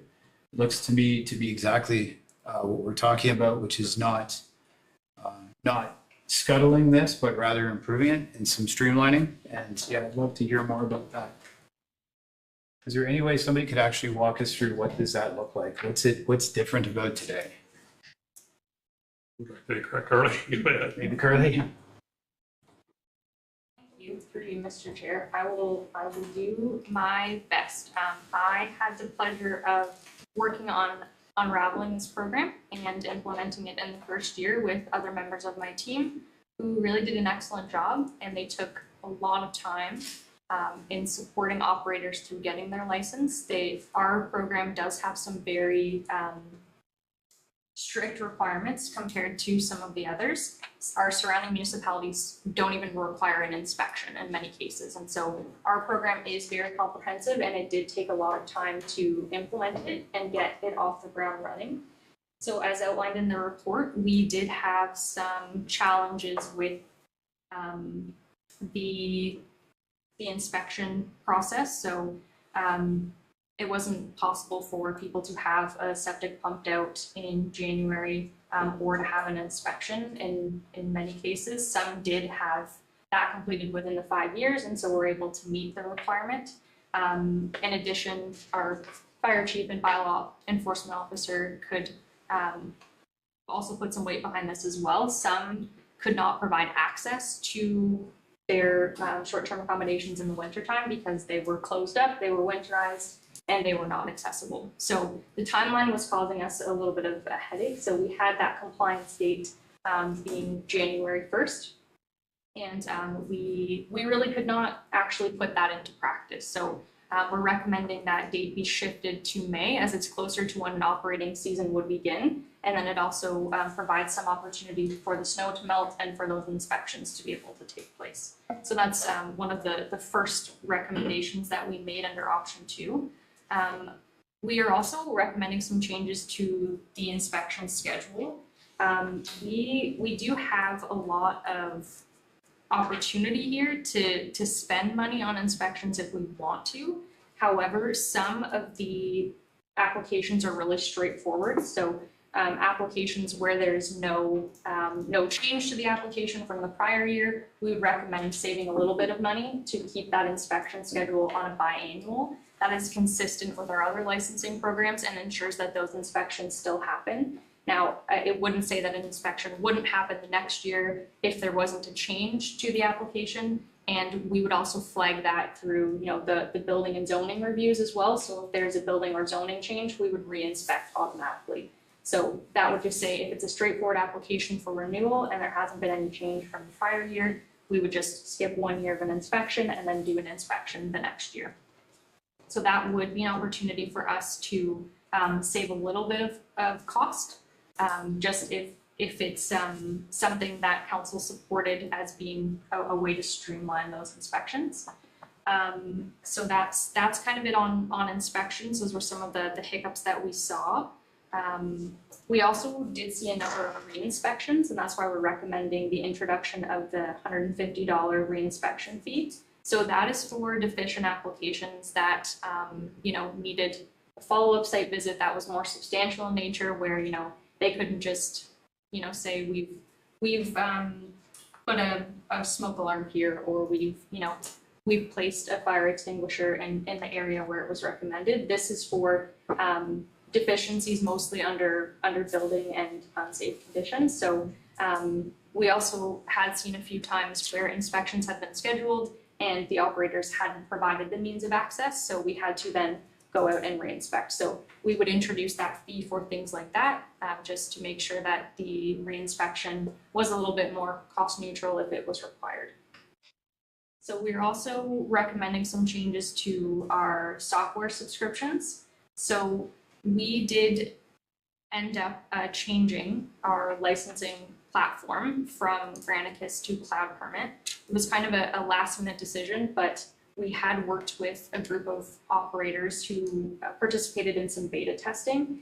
We found that software to be incredibly challenging for users. And so we had already implemented Cloud Permit for our building and planning functions, and there just happened to be a lot more cross-functioning between the platforms. So staff already had logins, staff were already familiar with how to use Cloud Permit, and we had significantly more positive feedback on that licensing process than we did with Granicus. So we did have that last minute shift, and there was a little bit of cost savings having gone to Cloud Permit. Now, where we're recommending limiting some of the software subscriptions, there's still a couple modules within Granicus that we use, being the 24/7 hotline. So we're recommending that because that use was lower, we cease use of the 24/7 hotline, and we just rely on the additional bylaw enforcement support that we have through James Special Services. They do have an answering service that they use. So that person would call the answering service, and they would speak to a real person, and not somebody who could be literally anywhere in the world, as with the 24/7 hotline. So on a very high level, those are some of the things that we saw. Overall, it was successful, but very, very time intensive, and as reflected in the cost projections, we do suspect that the cost will go down a little bit next year, as we've kind of ironed out all those things. I'm happy to field any additional questions about option 2. Thanks very much. Yes, forward. Just a clarification around the after hours enforcement. So I think I did get the answer I'm looking for, but just to be clear, we've eliminated the hotline, but we are still hiring from during the busy season. After hours, folks are concerned about after hours because the partying, the noise, the stuff that goes on is generally not from 8 to 4. So just to be clear about the additional enforcement, we're still looking at weekends, evenings as well. Nope, correct. For you, Mr. Chair, I stand to be corrected by any of these fine people if I'm wrong. But we do have both of those things in place right now. So we have the additional bylaw enforcement support, and we still have the 24/7 hotline. We're recommending that we change the messaging and eliminate the 24/7 hotline, and that we redirect people to that after hours hotline with the services that we've engaged. So it's not a duplication, and that those people are local and can then provide that response through the service contract. I just had one other point of clarification. So our original plan suggested that we'd be listing the licensed establishments online the way that other municipalities do. I have been asked a few times by residents where to find that. I don't believe we've ever done that, but feel free to correct me. Will there be some commitment to getting those licensed ones online, because people actually do look for that reassurance when they're booking a place to stay at, so that they know they've been inspected and that they're safe and they're reliable? Perfect. For you, Mr. Chair.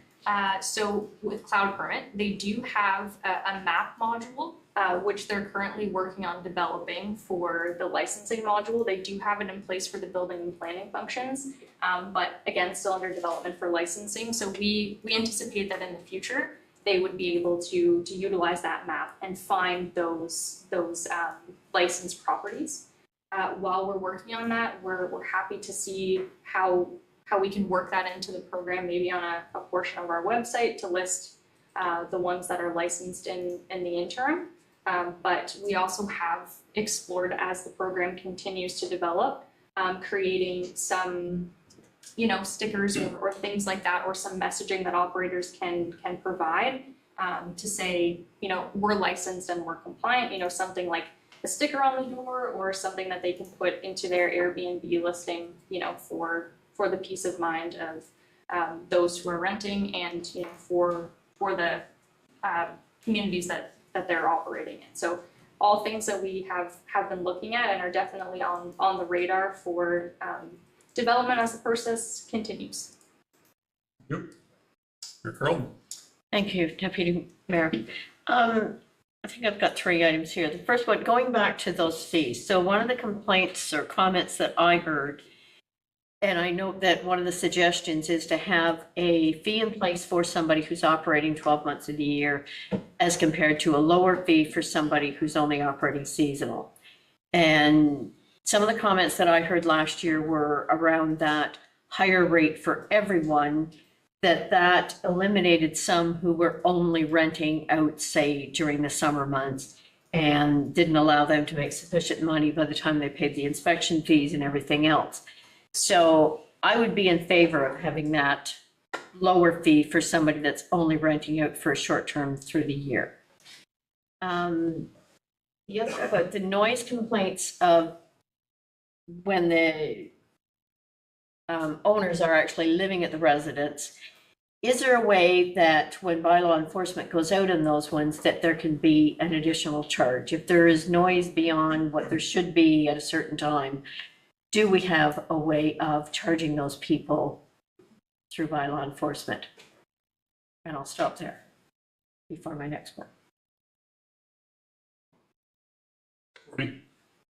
Deputy Mayor, just point of clarification, is it that you want like a ticket issued through the noise bylaw? Or are you talking that it's going through like the short-term rental program, that next time they apply that there's an additional fee?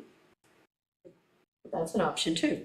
I like that one. I think what I'm referencing is a comment was made about somebody who doesn't live here pays a higher rate than somebody who does. But in that building where the owner is there, there can still be complaints and such. So how do we handle those to make the owner be compliant? And I think it's a fee that has to go against them to make them pay attention when there's too much noise and make their property compliant. Deputy Mayor, there is a demerit point system through the short-term rental program. So if they get a noise violation, they get X number of demerit points. Brian can speak to more clearly what it is, and then once you hit a certain threshold, your license is revoked to operate for a period of time. So there's that mechanism already in place, and we have issued those in the past. That's helpful. And the last one is to the general public. Part of our issue, and I think part of the reason this has come back is suggesting that we don't proceed with it, is we haven't had the complaints. And we need to get across to the public that for us as council, we have to see those complaints going forward. We can't have people coming back and saying, well, I didn't want to phone and complain. We have to hear about it when it's happening for us to be able to monitor the system better. So that's my final comment. Councilor Coleman. And through you, Chair Pringle, I'm happy to hear you say that, Mayor Carlton, because I had 2 emails today about that very thing, saying we live near or next to one of these establishments, and we're afraid to report too often in case we're seen as bothering staff. So maybe there does need to be some education around that. It looks like Appendix A is outlining a new fee structure. I guess I'm going to assume that this is comparable to some of our surrounding municipalities. We don't want to undercut and we don't want to overcharge. So I'm going to make that assumption unless I'm told otherwise. But I do think there might be an error in here. The third from the bottom, it says secondary seasonal residence annual. I don't think you mean to have seasonal in there. That's the 12-month one. The one below it is the seasonal one from May to October. Perfect. Thank you. Very good. Yes, Carter. Through you, Mr. Chair. Yes, I just wanted to provide the clarity that the fees are the same with the exception of the introduction of the reinspection fee of $150. As well as that introduction of the lower seasonal rate for the primary residence, because the current seasonal license structure is $500 whether you are, present or absent. So when the original recommendation from council came through, it was mostly around absent landlords, and that's what we were hearing from the community at that time. And so we felt recommending that the primary residence, the seasonal fee at a little bit lower than the secondary residence would be consistent with the previous direction that was provided. But we're happy to take a look at those fees and change them if council sees fit. For that. Further questions? I just have a couple comments. We got two fine gentlemen here tonight with us too, and I better not let them off the hook with no questions. So first one for the deputy fire chief there, Candy, do you, what's the comfort level with the people when you come out to do inspections? Are they generally really good to be helpful, or are they kind of sidestep you as much as they can? I just was curious what the comfort level is for you guys going in. Deputy Mayor, actually it was, the only negativity we got was to the system being clunky. They said the staff and the girls were amazing in helping them through the system.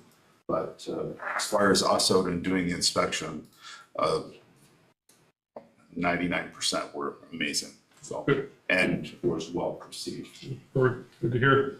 And for our bylaw officer, Brian, there, how often when you go out to a complaint on a weekend, do you have to go back twice?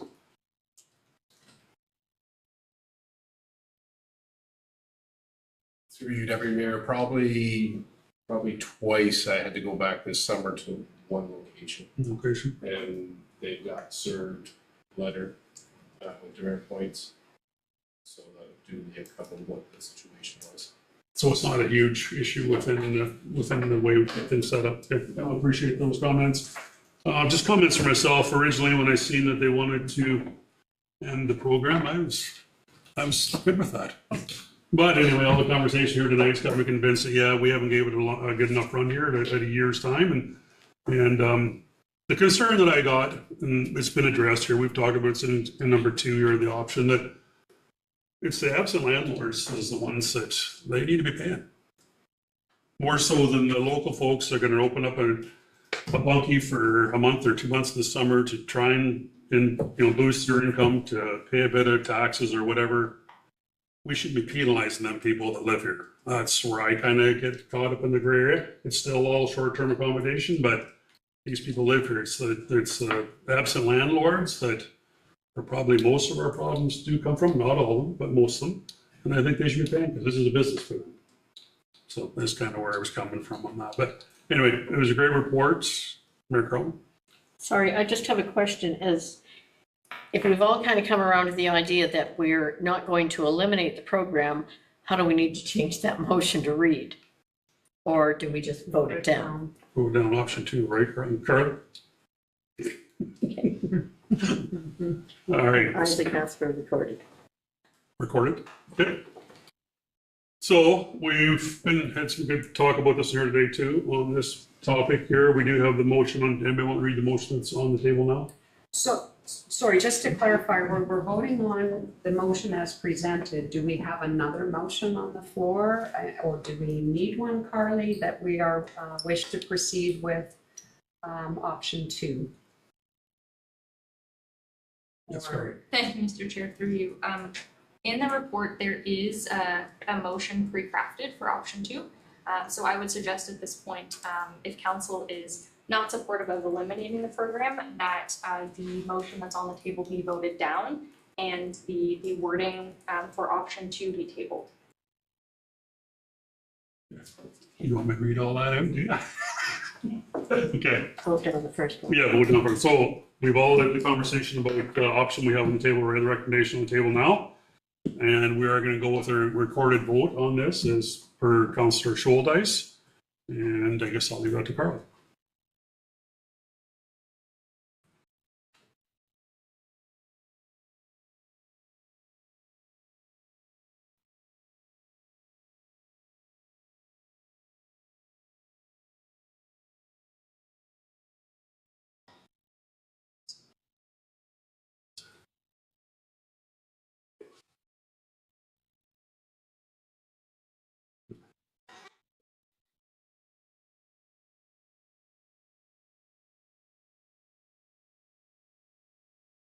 Apologies for the delay, my computer was glitching a little bit. So a recorded vote has been requested. When I call your name, please indicate your vote for or against. For clarity, the motion that is on the table is to eliminate the short-term accommodation licensing program. Councillor E.J. McComb, Against. Councillor Isaac Schuldeis, Against. Councillor Tobin Day, Against. Councillor Rick Winters, Against. Councillor Kathy Moore Coburn, Against. Mayor Sue Carleton, Against. and Deputy Mayor Grant Pringle. Against. Thank you, that is defeated. Yep. How do you want me to propose the new one then, Carly, just to read the option 2? Yep. So we're looking at option 2 that has been put into the report here. I'll read the recommendation as is presented here. That Apex A to adopt a revised program fee schedule be approved, and that the bylaw to revise Schedule O of bylaw 2025-078 2026 fees and charges with Apex be presented for adoption, and number 1, that staff be directed to present a bylaw to amend bylaw 2024-049 short-term accommodation licensing bylaw for adoption of the following revisions. A, that the prescribed compliance date for obtaining a license be established as of May 31st annually to accommodate access to septic and other inspections required. And B, that the licensing inspection schedule be established as follows. 1, inspections shall occur on a biannual basis for renewing applications with no changes to increase the program's cost neutrality. And 2, inspections shall occur automatically for new applications and for applications with alterations from the previous licensing year. That a reinspection fee of $150 be introduced for deficient applications where additional inspections are required, and that the 24/7 complaint hotline be eliminated, and that the use of supplementary bylaw enforcement continue in its place to ensure responsiveness, and that supporting software subscriptions be limited to those needed to facilitate the license application process, and that short-term accommodations licensing compliance be investigated on a reactive complaint-driven basis to reduce program costs. Need a mover and seconder, right? Need a mover and seconder? Councillor McComb, Councillor Day. Discussion?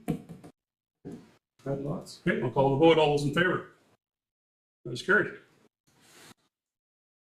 All right.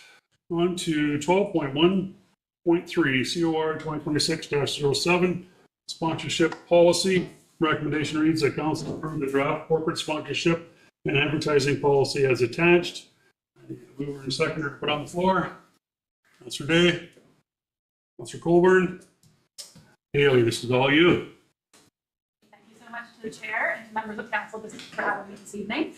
So as you mentioned, this report brings forward a draft corporate sponsorship and advertising policy for your consideration and feedback.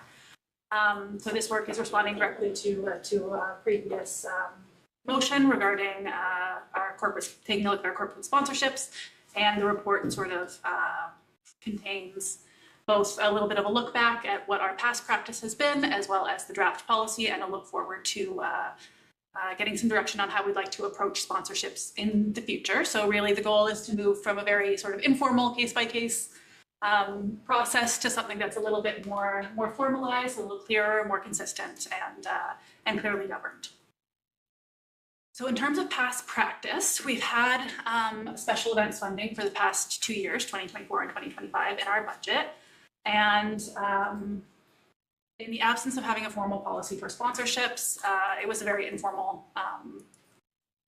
process. So when businesses that we were working with approached us or expressed an interest in providing some funding to support community events, we facilitated that. So in 2025, we had 2 local businesses who acted as sponsors. That was Hutton & Co. Land and Shore and ATEL.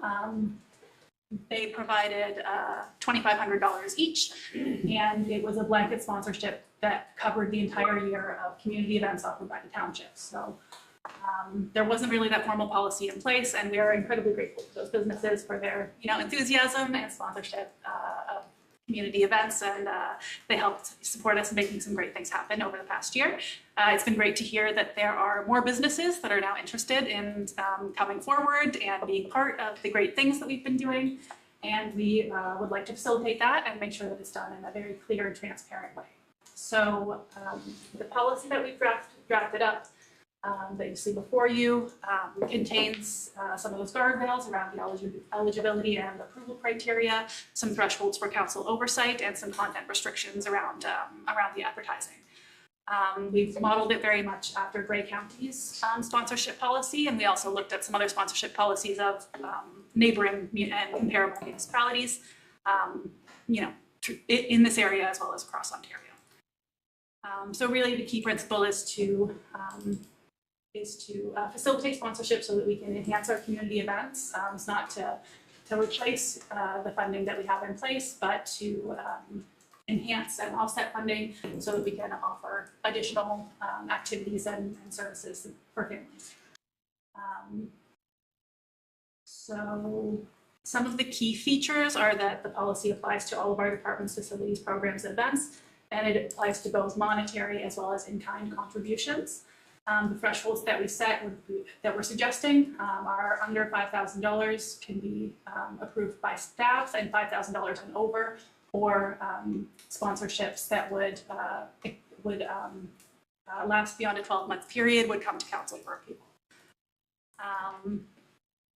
All of the agreements would comply with our township communication standards and governance standards, and we would really be looking to align businesses with events that best match their branding and the kinds of services that they offer, and building in some restrictions around working with businesses that align with our corporate values and provide some benefit to the township and its residents. In terms of financial considerations, there isn't really any cost to adopting this policy. There is very hopefully some revenue that will come in. So we are hoping over time, as we continue to build our relationships with our local business community, that we will be able to generate a bit of a revenue stream to help support our community events. And we'll be coordinated with the finance department, and they'll be assisting with handling sponsorship funds and issuing charitable tax receipts where applicable within CRA guidelines. So that is a bit of an overview. I'd be happy to take questions and suggestions from members of council if you'd like to see any changes to the policy as drafted. Perfect. Thanks for the report. I'll open up to council for questions. Councilor McComb. For comment, I think it's really well crafted. I've seen a lot of these through my travels on various different boards, and it's really well done. This is a funny little detailed question, but sponsorships valued at under $5,000. Could it be equal to or under $5,000, so you don't have to get $4,999? Absolutely. Just a thought, yeah. It's an easier check to write. So, yeah. No, I think it's wonderful. Good work. Thank you. Councilor Day. Thank you. I think this is much needed and will provide some clarity and some transparency. And I very much appreciate the guardrails to ensure that the businesses we're working with, the vast majority of whom do, align with the township values.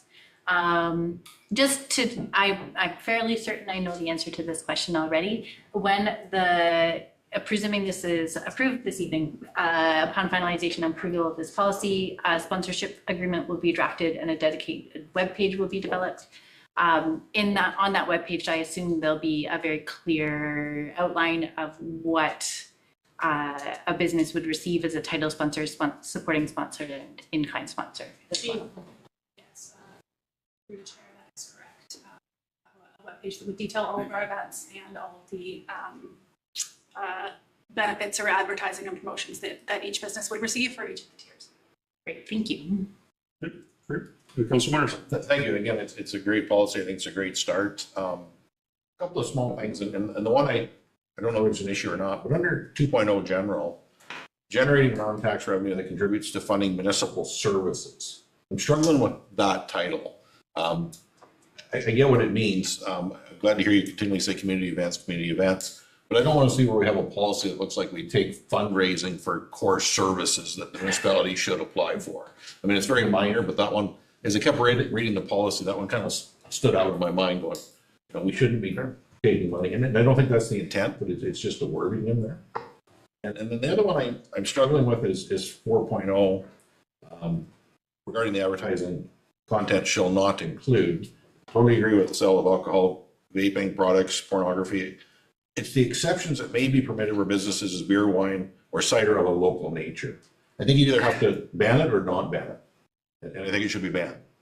I don't think we can do it both ways. I think it's more clear and a little more concise saying, we're not into anybody that's gonna sponsor alcohol. The policy says no alcohol, regardless whether it's local or not. Those are my only two comments, but that was, I kept reading the policy and I kept coming back to those 2 points. So through the chair, certainly the vast majority of the sponsorship that we have, the only sponsorship that we have seen and the vast majority that we are likely to see in the future is going to be sponsorship related to our events. The policy is a little bit designed to take into account some future opportunities that might open up. So this, because it's a sponsorship and advertising policy, it could include things like boards at arenas or boards at, like advertising boards at athletic fields, things like that. If we ever had like a transit vehicle that someone wanted to purchase advertising to put on the side, that's the kind of piece that could also be included. And I theoretically, I guess there could be businesses that would want to sponsor some sort of service like a transit service or something else that might be less of an event and more of an ongoing opportunity. I'm happy to revise that wording and council would be more comfortable. I'm not sure how I feel about that. At first, I was nodding in agreement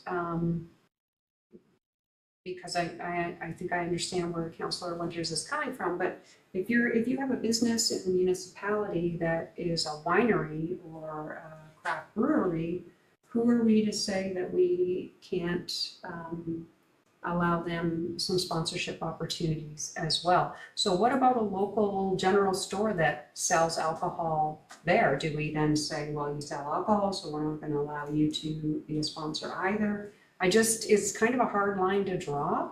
I guess maybe I need more convincing. I totally get it, because I've struggled with that, and I read it, and not to use weapons, but if we had a hunting outfitting store in Georgian Bluffs that sold guns and ammunition, they're banned.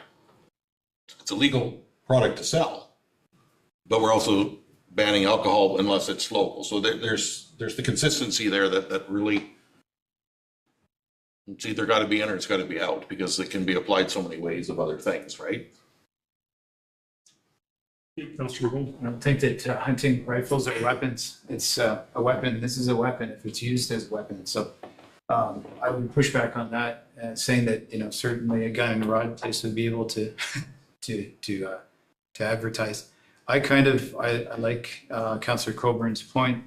I was thinking of it actually in terms of, you know, if a beer and cider place was to sponsor safe transportation home, for example, from an event, that would be a really appropriate use of advertising. Like, it would be exactly where they belong, and it would be aligning them with, you know, with safety, you know, what our community stands for. So I too, I wouldn't limit that. I think that as it's put in here, and the fact that this is still up for your review, 5.0 monitoring and review, gives you the opportunity to veto some of these things if they feel bad. If they feel yucky and we don't want our brand on it, then they could be denied under those auspices. So I don't know. I think it's fine, honestly, the way that it is. Any further comments? So, yeah, I was kind of too when getting into the point of the alcohol, wine, and stuff like that too. It's in so many places now too, and you don't want to discriminate from local business trying to make a living to say you can't advertise because you got wine and beer. Example that came to my mind is Foodland. Right, great, you know what they're. Don't forget, name all the spots, right? So, yeah, so that's a tricky one for sure. It says advertising content, which is alcohol. It doesn't say if you sell alcohol associated with. It says if I'm going to be a local cidery and I'm going to sell specifically cider and wine, then I'm local, I'm okay here. It doesn't say that Allen's convenience store or Foodland can't sell because they sell it. It's what you focus your advertisement on. That's fair. Yep. Yeah, I think all the points are good. I'm trying to think a bit about future state. Now, we'll probably always be looking at changing these, but can we take, for an example, Guelph as an example? So sponsorship is an exchange, of sponsorship in exchange for something. So take the Sleeman Center, for example, in Guelph. That's a municipally owned building titled Sleeman Center. Brand is there. I imagine Sleeman, the trade-off there is only Sleeman products are sold inside. So I don't know that we're looking at having a brewery like Sleeman size in Georgian Bluffs, but that is a bit of that transactional nature that is sponsorship related. So I don't know if that contributes to the conversation at all. It's good points. Very good. Any further comments? Okay, well, no further comments. We're going to call the vote. All those in favor? That's carried. All right, 12.1.4 COR 2026-08 green burial feasibility. Recommendation readings that council support option 2 as outlined in report COR 2026-08 to develop a cemeteries master plan for the township's 3 active cemeteries, Boyd, Mount Pleasant, and Oxenden, and that the green burial proposal outlined in this report be supported and incorporated into the plan for future development at Mount Pleasant Cemetery, subject to adequate departmental resourcing. And just on a side note too, we all did receive an email today from Bob Hope. He was hoping for us to read his email aloud, but we're not going to do that. And we've all got it. We all have his information. So if Bob is listening here, that we know we've all read it and seen it. So, and yeah, we've done a review over it and we received his notes. So anyway, having said that, I need a mover and a second to put it on the floor. Mayor Carlton. Good day. Carly, you up? Thank you, Mr. Chair, through you. So, this report has been a little bit of time in the making. Council did request a feasibility review for offering green burials at Mount Pleasant Cemetery at the beginning of 2025.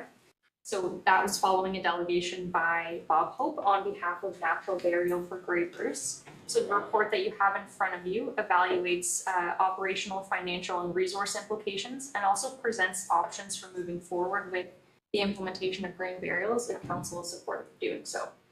So some of the key points that are outlined do explain what green burials are. They are burials that are earth burials, so in ground, that involve no embalming. They are encased in biodegradable caskets or shrouds. They do not have vaults or grave liners. They are naturalized in the context of the area that they're in within the cemetery, and those are typically very minimally maintained cemetery areas. They're also categorized or characterized, I should say, by just one communal or symbol marker, and then each does not have its own marker. So it's a naturalized area with one typically a boulder or a broader monument that includes all the names of those interred in the green burial section. So green burials are compliant. They are also growing in popularity, but aren't offered in a lot of places. Specifically, they're not offered by municipalities very typically. So Owen Sound does have a green burial section, and the Town of the Blue Mountains is currently working on developing a section of the Thornbury Union Cemetery. Those two cemeteries do have significantly more staffing and resources than we do here at the township. And they also have developed cemeteries master plans. So currently in the township, we do administration and operations of Boyd, Mount Pleasant, and Oxenden cemeteries. And again, we have no full-time dedicated dedicated cemetery staff, and we do rely on a third-party contractor to provide our burial services. We have seen a dramatic increase in the cemetery workload. We have observed a 115% increase in burial requests from 2021 to 2024. For the purposes of this report, 2024 numbers were used because we're currently reconciling 2025 numbers. As noted in the report, we do anticipate 2025 numbers would be the same, with the addition of a 40% increase in sales from last year, which is a good thing, but also more demand on staff time, of course. So in 2024, we could quantify around 900 staff hours spent just on processing burials. One of the things that we see with burials today are the complex intergenerational plot approvals. So that is quite an extensive research process and does involve a little bit of legal. So it's a little bit complex and takes more of our time. So we do see a lot more of those complex requests coming forward. So we are also undertaking the implementation of the cemetery software process. So, you know, we're dedicating fairly significant time to that, but it will result in some pretty significant staff time savings in the future, and also minimize the township's risk when it comes to any mistakes or, you know, errors or omissions in burial records. So we were also working with legal on developing a policy that would sort of mitigate those two issues as well. So they have provided us with the first draft, and we anticipate it will be coming back to council before the end of this quarter. So the report does overall explain that in terms of existing operations, we're already stretched. It's not that we're not supportive of green burials, because they're a great idea and definitely an emerging trend that is good for the environment. But we would caution that expansion into the green burial cemetery, the green burial territory is likely not feasible without additional resourcing, both in the way of staffing and funding. So some of the considerations that we looked at, we did consult with our caretaker as well as some local funeral homes. So green burials do require year-round interment. They don't involve embalming, and we do not have adequate storage facilities within Grey Bruce. So burials must occur within 24 to 48 hours. Currently, the township does close their cemeteries between December 1st and April 1st. We would need to open the cemeteries during those times. That would involve keeping the roadways plowed so that there was access to the burial sites. So expanding the operating season to offer the winter burial services, and also while expanding the operating season, expanding the other services or existing services that are currently offered. Funeral homes do not have the facilities to provide winter storage as I did outline, and that was their primary concern, but overall generally very supportive of green burials, and do have clients that request those services. They were also very happy to be engaged, and lots of them were very knowledgeable about green burials, so it was a pleasure speaking to everybody. So in terms of resourcing, I have alluded to our staffing capacity. So we do anticipate that based on the data that we've seen existing, that resource is needed now, but that need would be amplified if we were to expand the season to that full 12 months. The contractor has confirmed that they do green burials and that they would be available and agreeable to providing that service for the township through an extension of the current service contract. So in terms of the site options, the Natural Burial for Grey Bruce group did propose an original site at Mount Pleasant Cemetery. I went out to the site with our caretaker, and we both agreed that in order to actually get equipment back to that section of the cemetery, we would have to cross a creek and construct a bridge. We felt that was maybe an unnecessary barrier to getting this proposal in front of council, and we did identify an alternate site which is naturalized that has more proximity to the road and is currently in the lower section, which is under development now. So just to avoid the capital cost of having to construct a bridge to cross over that stream. Natural Burial for Grey Goose did go out to that site and has had a look at that suggested location and are supportive of that. They did express a want to, in the future, maybe look at that area once again, and that could definitely be looked at through the master plan process as well. So in terms of the options presented, for option 1, which would be to implement green burials immediately, we would anticipate the cost to be anywhere from $230,000 to $330,000.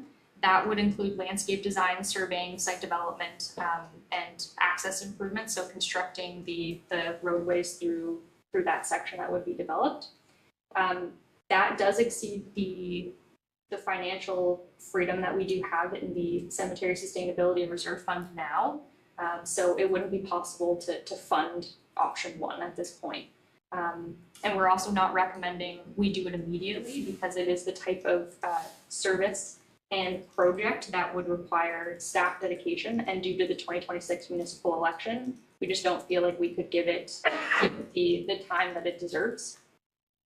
So for option 2, to create a cemetery's master plan, which is comprehensive in nature, and what we recommend, the cost would be anywhere from $130,000 to $150,000 upfront to develop that plan.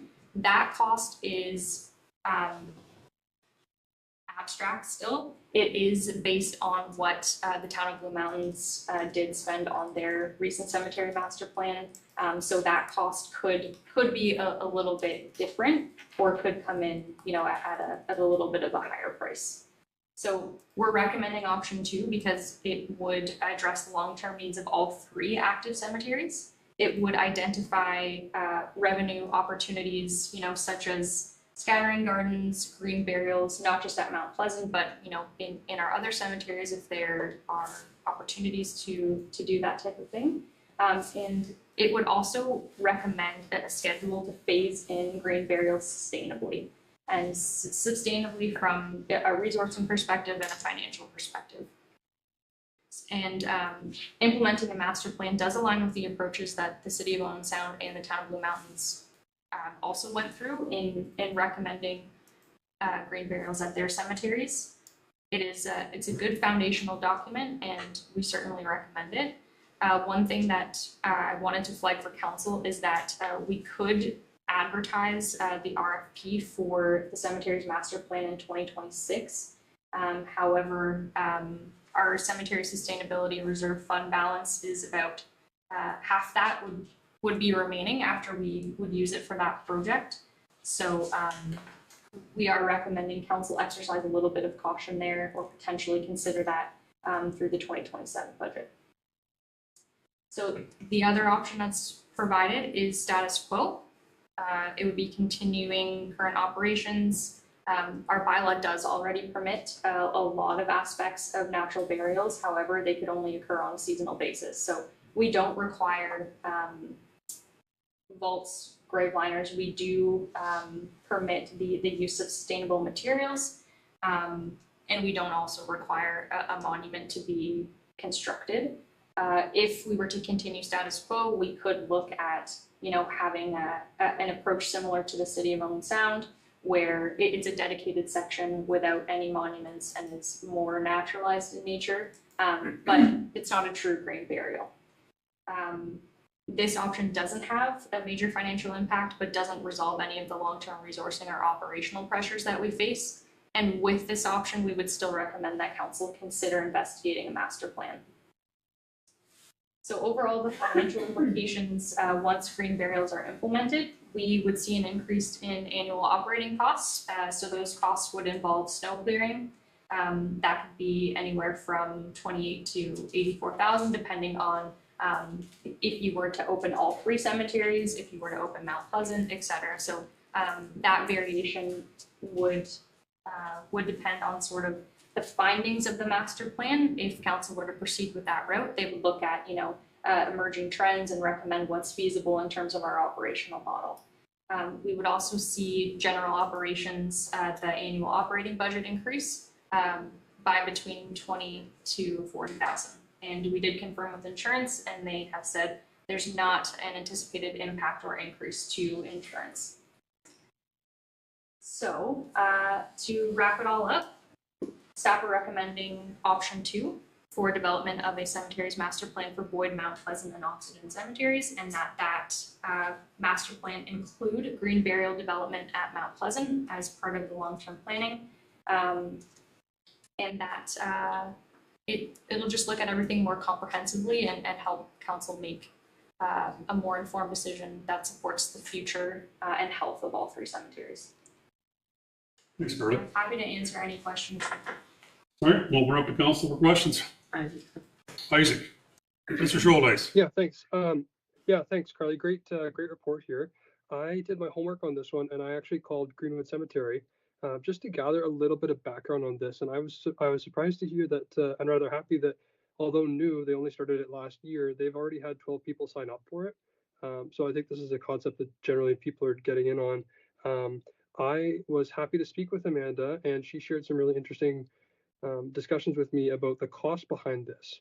One thing I didn't see in the report was the cost per person. So Carly, I was just wondering to you, if I tomorrow was to sign on, not that I would do this, but I am in support of generally if people want to, if Joe Blow tomorrow was to decide to go get a green burial, what would that cost that person in Georgian Bluffs? Yep. Thank you, Mr. Chair, through you. So the cost of a green burial would not be less than what we offer for traditional full casket burials. That's consistent with some of the more recent findings in the cemetery's master plan by the town of Blue Mountains.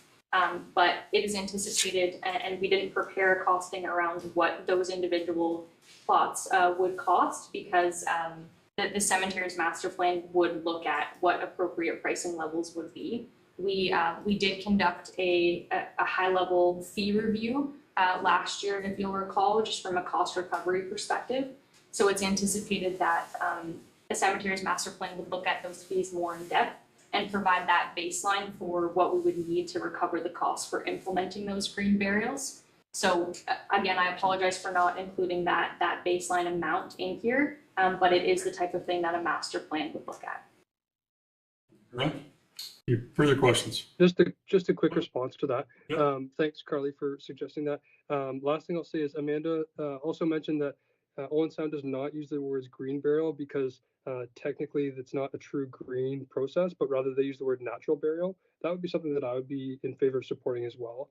But otherwise, yeah, I'm behind this for sure. If people are in on doing this, no problem. I don't have an issue with it. I'm in support of it for sure. Thank you, Councilor Scholdice. Mayor Carlin. Thank you, Deputy Mayor.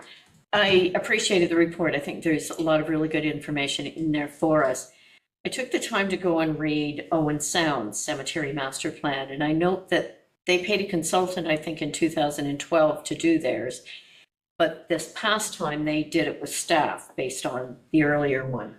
And one of the things that I found interesting, and I think it's important that we start with the Cemetery's Master Plan, is they address things such as specific cultures. So Muslim, Jewish would have separate areas within the cemetery. We don't have any of that now, and I think if we're going to grow the cemeteries to keep them going properly, we should actually be including that information. So I fully support the idea of doing a complete Cemeteries Master Plan. Thank you. Thank you. Robert. So just for the record, I'm consistent with what I've said in the past. I'm in favor of natural burials. I think it's important for the environment, and it's an option that more and more folks are looking for. I guess I would be remiss if I didn't ask, is a master plan really necessary, and what generally triggers the need for a cemetery's master plan? My understanding is, and it's limited, that is if there is a capacity issue that's foreseeable.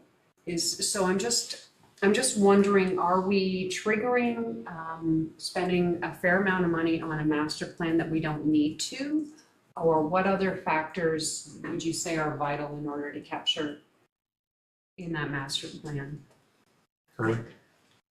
Thank you, Mr. Chair, through you. So in addition to the investigation of services such as green burials, it will take a comprehensive look at our finances. So we've had a lot of conversations as a council about reducing the burden on our tax base when it comes to funding the operations of cemeteries.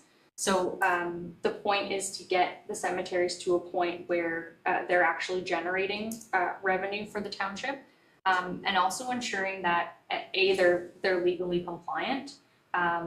We have increasing needs as we've seen the demand increase, whether that be from use of intergenerational plots, or just generally new people moving to the area and purchasing plots. Of course, we've only introduced one new service, being the upright columbariums. And at Mount Pleasant, we have already sold half of the one that we just installed. So it would look at the types of services that are worth investing in. So having an idea of what services we should be investing into when we're talking about capital at budget time, and just generally the sustainability of cemeteries. So right now, we don't significantly contribute to any of the cemetery's reserves. Basically, it's just the operating surplus. So it would also take a look at financially what we should be setting aside to ensure that those cemeteries are prosperous and healthy. Because we do have an obligation as a township to maintain the cemeteries in perpetuity for their entire life cycle. So it's important to truly understand the operations of those cemeteries, and just get a sense for the direction that we should be heading to ensure that they are prosperous. And that's basically how I would summarize the need. Thank you. That's very clear. And yeah, I do support that. I hope for $130,000 we would get a very comprehensive report covering all aspects. Very good. Councillor Day? I support option 2. I support and will continue to support green burial and natural burial as a choice people should be able to make, which would lessen environmental impact and allow people to rest in a way that suits their values. I hope, and I feel like it won't. I recognize the concern from some folks who wrote in about option 2 not being an immediate time-driven solution to ensure this happens quickly. So I hope the concept doesn't get lost in the ongoing shuffle. But that we also have to acknowledge there will be a different council, or there could be a different council in 2027. So not all decisions can be made right now for the perpetuity of Dorsham Bluffs. Good comments. Further comments? Councillor Wonders? I support option 2. I hear the struggle with timing, and it would be nice to start this in this term of council, at least start a master plan going. But I struggle with the financial aspect of that. We'd have to take money out of reserves. It's only been 2 months since we passed budget. That doesn't look like it's good planning. I like the word green. I like the word green burial. I like natural burial because I start to migrate towards our $300,000 reserve account for climate change. So when we start talking about business plans and overall for the cemetery, I don't know that fits where I was headed with that. The last night I was thinking, okay, let's keep this moving. Well, there's some money in an account not doing anything, but I struggle now that does it really fit?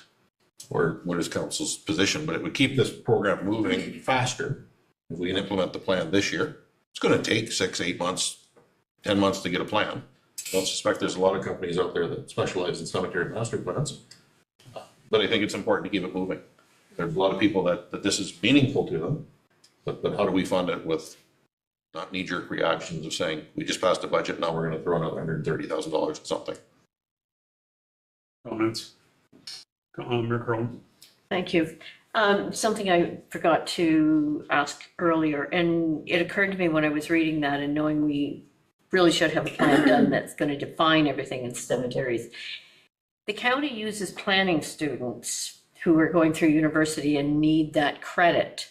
Is there anything like that where we could bring somebody on board who is going through, and I have no idea what university degree or anything you'd be going through for that would take you in the direction of cemetery master plans, but is there something like that as an option where it at least would be a lesser cost than going direct to a consultant?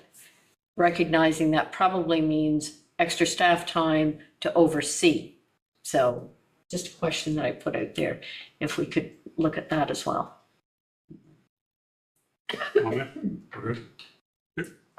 Mr. Chair, I would just say that I think the benefit that you get out of hiring a consultant to do the work should not be understated, particularly since we assumed the cemeteries back in 2016 and have done nothing with them other than keeping them running, essentially. So I think it's really important for council to at least invest the money once. I think upkeep, and updates to the plan can be done by staff, but I think there's some support that's needed, particularly when you have myself who's overseeing cemeteries in the council sphere, in accessibility, in records management. My portfolio is very diverse, and I fear that if we take it in-house, we won't do it the justice it deserves. But I think having a consultant who has access to those data sets and those resources, who has done other similar plans, is probably the most efficient way of doing it. But that's not to say that we can't have support from students or staff in upkeeping the plan, doing the plan reporting to council, doing any updates to the plan that are needed. But it's certainly something if council doesn't have the appetite to invest in a consultant that we could investigate. But I don't know what that looks like yet. Comments or Pearl? All right, any further comments? Yes, Councilor Poole. I'm very comfortable that if I want one of these burials and I should go in the summer, I'm all set. So that's good. Obviously it won't be called a natural burial, but it would be ostensibly the same thing, which feels good because honestly, having read into it, I'm, honestly particularly interested, and I could see why people will be. I think it's a wonderful way to rejoin the world. It does seem expensive. The upgrade cost to being able to do this in the winter seems expensive. So I'm also really comfortable on sort of kicking the can on that to some extent, to a future year when we can put aside the dollars for it. That being said, an evaluation needs to be done. You can't set your compass without a map. You need to know where you're going, and to get a good map, it costs money. I'm a consultant myself. Bring lots of years of expertise to people, and that's what you're getting for $130,000. So I would expect that it would be a good review. So I'm definitely in support of option 2. Yes.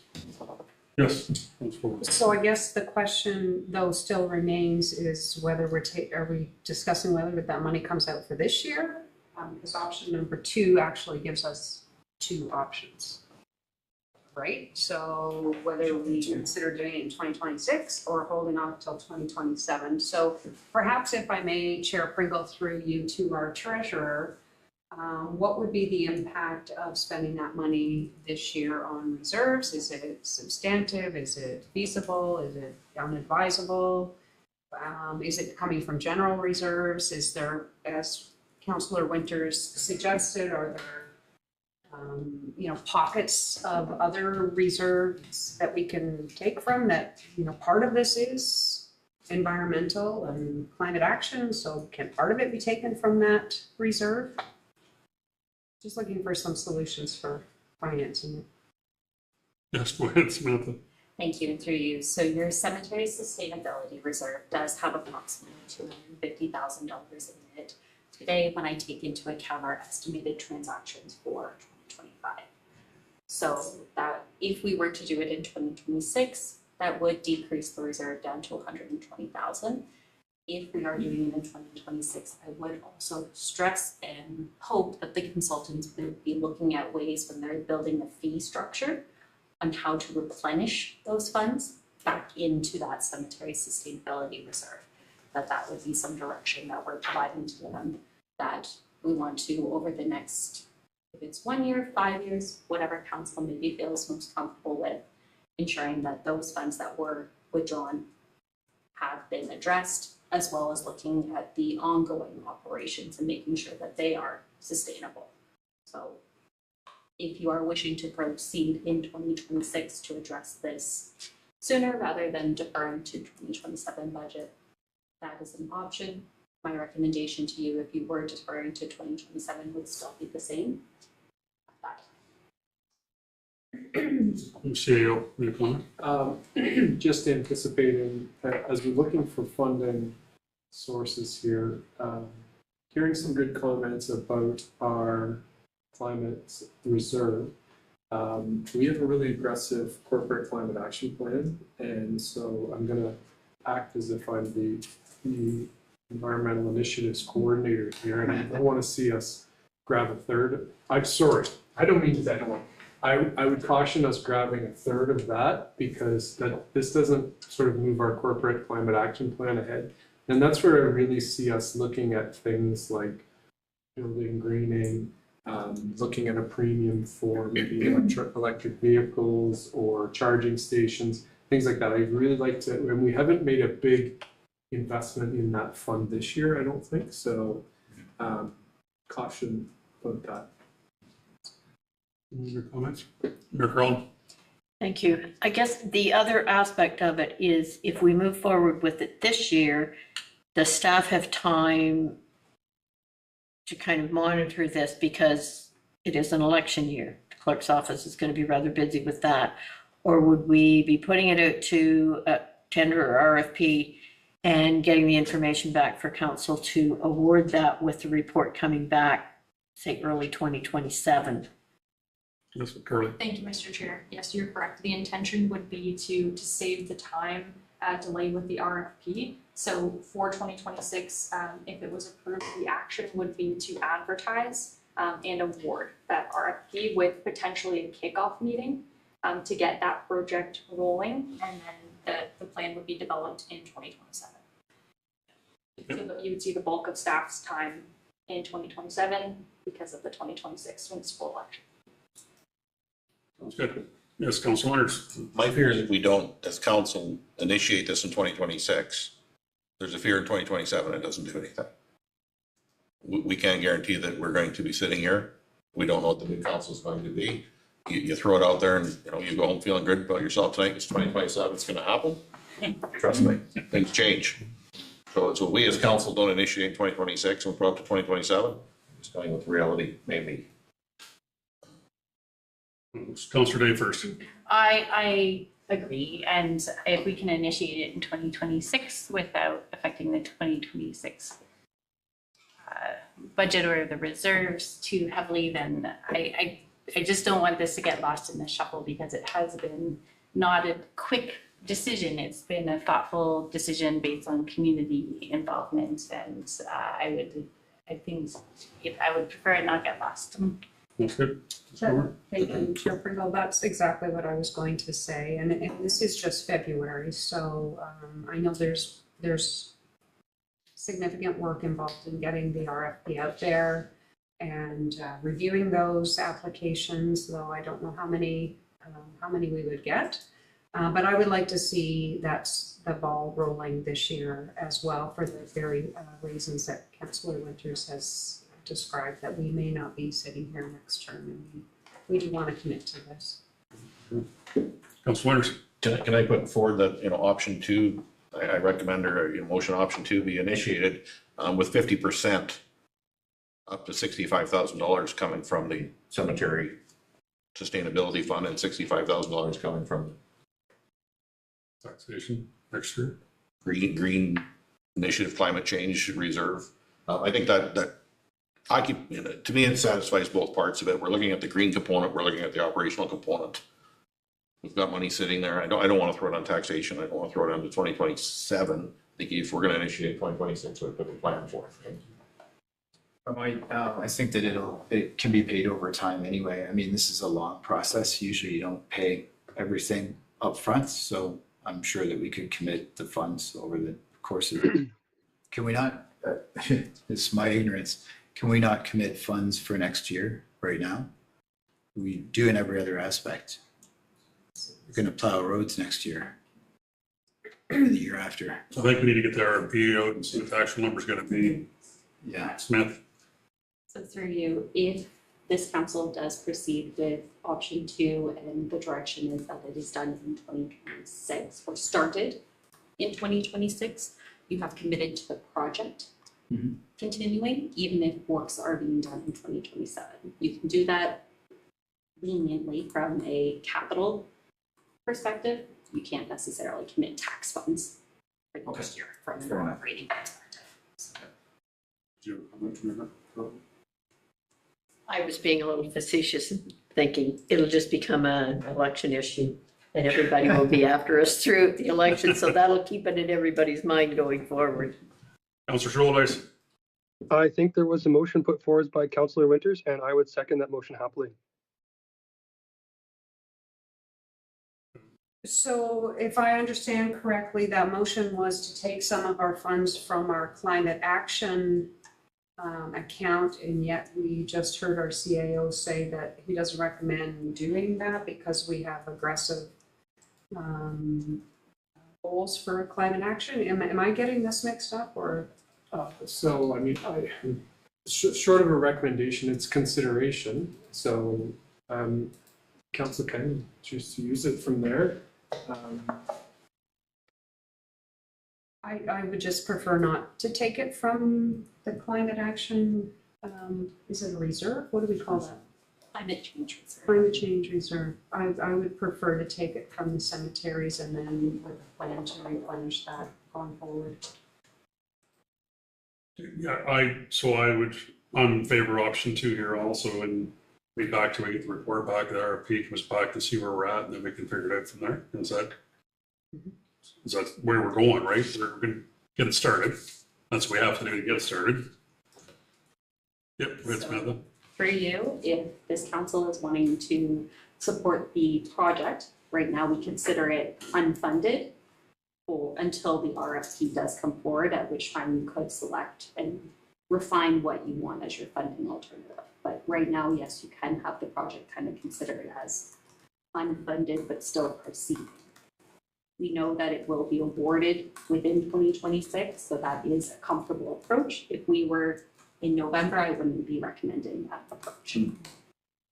You? Thank you, Commissioner. I'm just turning to our clerk. So procedurally, I feel like I heard a motion and a seconder though. How should we address that? Through Mr. Chair, so yes, there was a motion that was moved and seconded. However, if the discussion amongst council is leaning towards that funding source being determined at the RFP stage, it would be appropriate if the mover and seconder were accepting of that proposal to withdraw the moving and seconding. Otherwise, if they're not willing to withdraw, we should call a vote. So, Councillor Winters? I'm willing to withdraw. It's just, I think it has to be clear that we've directed to go out and funding will be determined at the stage. I mean, I don't like the wording in option 2 where it says council may consider financing through taxation offset impacts to reserve funds. I don't think that should be in our motion. If we pass what's in option 2 here, right? Option 2 should be we direct to go to an RFP and then funding will be determined at a later stage. So, I haven't heard that from Councillor Winters then. It sounds like we want to keep that amendment to the main motion in there then, right? Because that's different than what's on option 2. A little bit. It's a little clearer. Yes. Procedurally, do we also need to hear from Councillor Schultheis to withdraw his seconding of that motion? Councillor Schultheis? Yeah, I'm happy to withdraw. I do think that it would be more clear to draw it out of the climate action reserves. I think that's more appropriate, but yeah, I'm happy to procedurally withdraw my motion or withdraw my seconding. That's fine. All right. So we're back to voting on the main, that's Curly. Thank you, Mr. Chair, through you. So with that amendment withdrawn, it sounds like it would be helpful to council if there was an amendment that formed part of this recommendation that read that the project be advertised for a request for proposal with the funding source to be determined when the results of the RFP are presented to council. Thank you. Okay, I need a mover and a seconder to the amendment.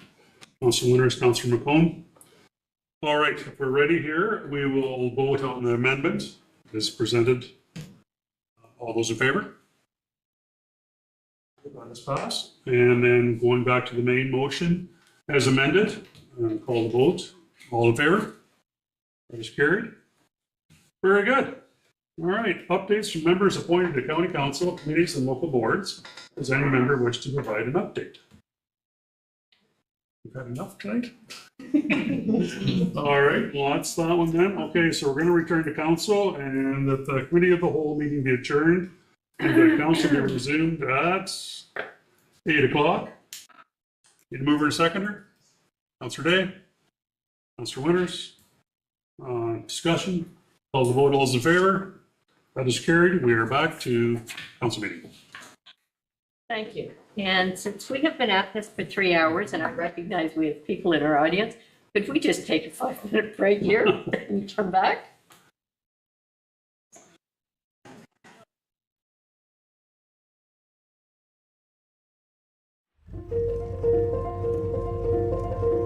Georgian Bluff has a lot of activities to do. It's really nature driven, and it's like the community is very nice, very friendly. And a lot of the locals come here every single day and they think of it as their therapy. We're the Farouk family. We started farm on the lake, and the community, everybody around it, the support structure, the township has actually made us to who we are today. And now that we have this set up, this whole operation is well received by the community. People drive down from far, far away to do camping, glamping with us. A lot of people come from far away to see the goats, and they're really amazed. Sometimes we feed the babies in front of them.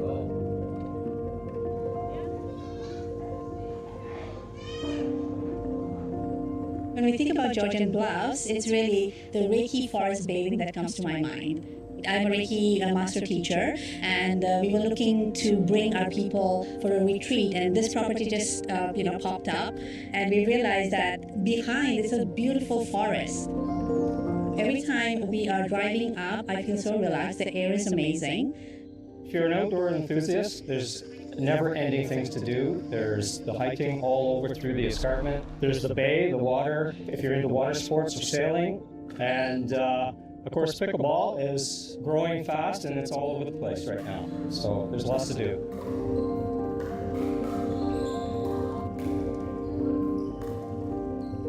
What we enjoy the most about Georgian Bluff is having access to the beautiful nature around us, the cultural impact from the First Nations to the local artists. The trails and so many great things to do, and lots of business opportunity here, and tourism as well to support our business.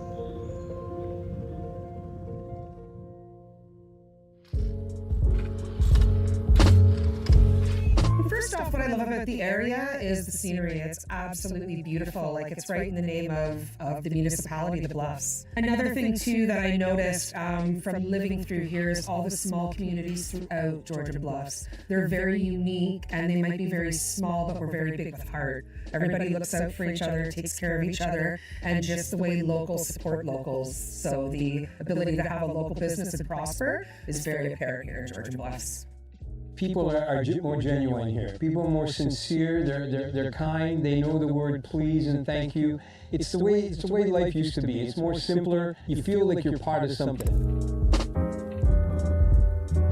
The Township of Georgian Bluffs as a municipality is proud to serve its residents, whether it be looking after infrastructure, looking after our roads, grading our gravel roads, looking after our parks, our trails, our community centres, our ice arena, or providing the services that residents rely on every single day when they come to our township offices. I'm proud to lead a team which is here serving the residents of Georgian Bluffs every single day.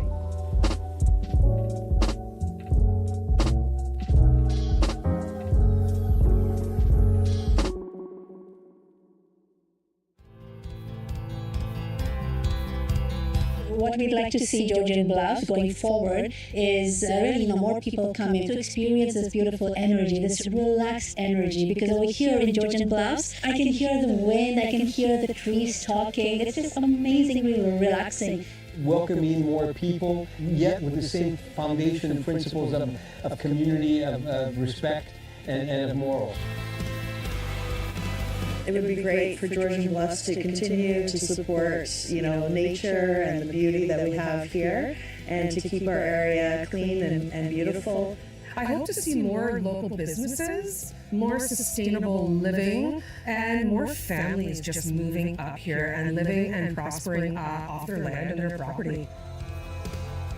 For me and my family, Georgian Bluffs means being close to nature, having the escarpment to hike and the water of Georgian Bay at our doorstep is something that draws us to being part of this community. The family-friendly neighbourhoods, the fact I can connect with my neighbours and see them on the street, say hello, and I know the people I'm seeing each day is something which for me is something I treasure and my family treasures about being in Georgian Bluffs.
Okay, thank you, everyone.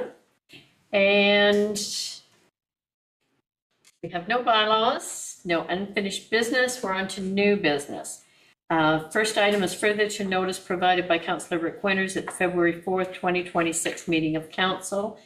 Reconsideration of Bass Lake access steps. I will turn it over to Councillor Winters to speak to his motion. Thank you. So as the motion reads, that I'd like to see staff bring back a report compiling the history of the decision, the meeting minutes, the materials for consideration. One of the things, time eludes yourself and your memory kind of fades a little bit, but I think it's worthwhile to have another conversation there. See if any new information's come up. The other thing that bothers me is the word unanimous versus majority. I mean, none of us would be sitting here if we had unanimous decisions for council. Democracy is not based on unanimous, it's based on majority. So I think it's worthwhile and merit to bring this back and hear what has to be said, hear what staff's take is on it. Looking forward to a report from our CAO, who's got a lot of history on this, going back almost 20 years, correct? So I think I'd like to see a report come back and just we're open for discussion. I'm assuming then that you are going to move that recommendation? Yes. Okay, I should read that first. Recommendation is that RES 2024-074 be reconsidered and that staff be directed to compile history of the decision, including meeting minutes and materials for consideration at a future meeting. So moved by Councillor Winters, Councillor McComb is seconding it. Any further discussion? Can I, if I may through you, one of the things that I'm hoping staff doesn't rush and bring it back on March the 4th. I will not be here on March the 4th and I'd like to be part of that discussion. So if you could delay and the 18th would be fine. It's a personal note. Yeah. Any other discussion? I will call the vote. All in favor? Opposed? Still carries. Okay, Church Side Road West speed limit. Further notice provided by Deputy Mayor Grant Pringle at the February 4th, 2026 meeting of council. And I will let you speak to that motion, Deputy Mayor. Yeah, really for mine here on that Church Side Road West there really needs to be reevaluated on the 80 km/h, basically at the bridge there. I drove out there a couple weeks ago, whatever, had a look, and literally going westbound across the bridge, 80 km signs up. Coming eastbound, you just cross the bridge and it's 80 km there too. The bridge is 50. I think it needs to be reconsidered there. I did want a report to come back, letting us know what Cavalside Road was in at and Lindenwood. Based on what I've seen today though, and in further discussion, I don't know, do we really have to go too far with this to get this to a 60 km/h? Is it really out of the realm of where we are? Because 80 is ridiculous. Yeah.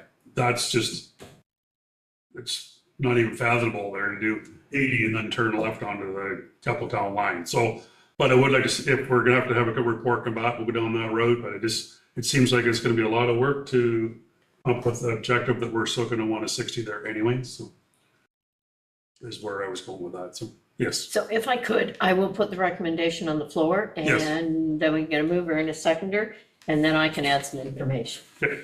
So recommendation, whereas council received a delegation from a concerned resident regarding road safety concerns on Churchside Road West, including vehicles moving too quickly for road conditions.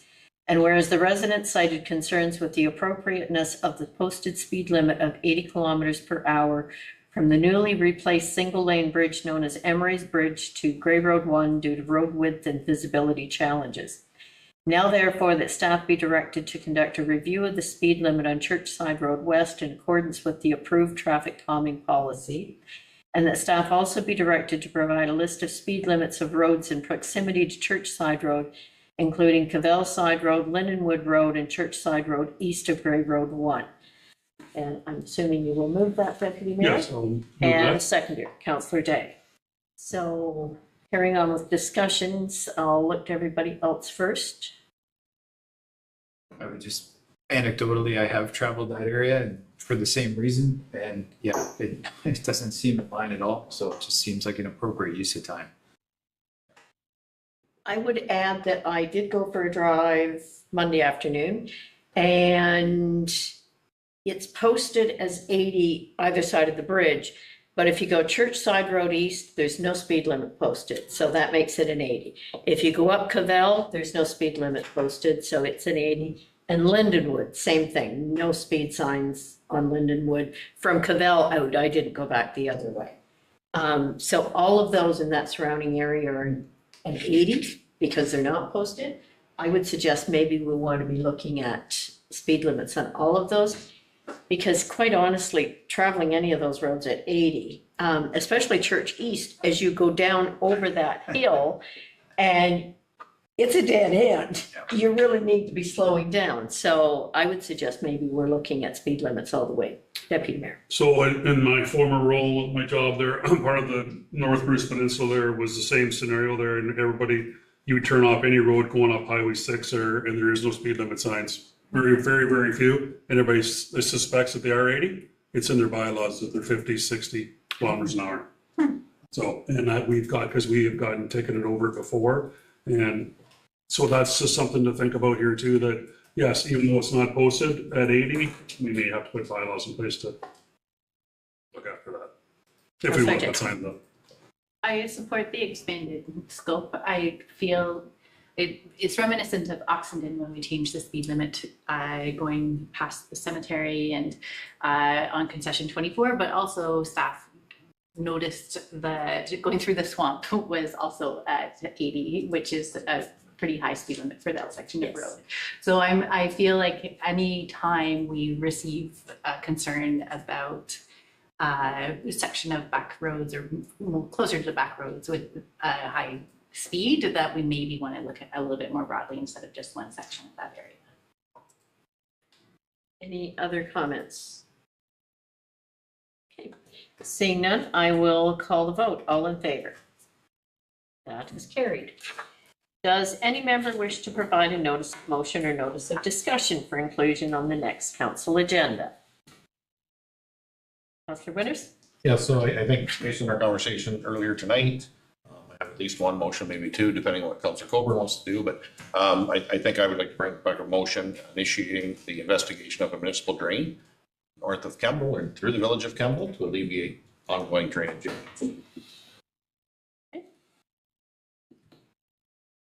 I was hoping that it could all be part of the same motion, but maybe they're two distinct. You're thinking the tile drainage? Two different, yes. Yeah. Then I'll provide notice of motion regarding agricultural related tile drainage and having an internal policy. Thank you. And we have no closed session. Confirming bylaw, the recommendation is that bylaw number 2026-009, being a bylaw to confirm the proceedings of council on February 18th, 2026, be read a first, second, and third time, finally passed, signed by the mayor and clerk, sealed with the seal of the corporation, and engrossed in the bylaw book. Could I have a mover and a seconder, please? Deputy Mayor Pringle, Councillor McComb. Is there any discussion? I'll call the vote. All in favor? That is carried. Council will meet again as regularly scheduled on March 4th, 2026 at 5 p.m. There's now no other business. I will now call for adjournment of this meeting. Recommendation, the meeting be adjourned at 8:15 p.m. Could I have a mover and a seconder? Councillor Scholes, Councillor Winters, all in favor? That is carried. Thank you, everyone.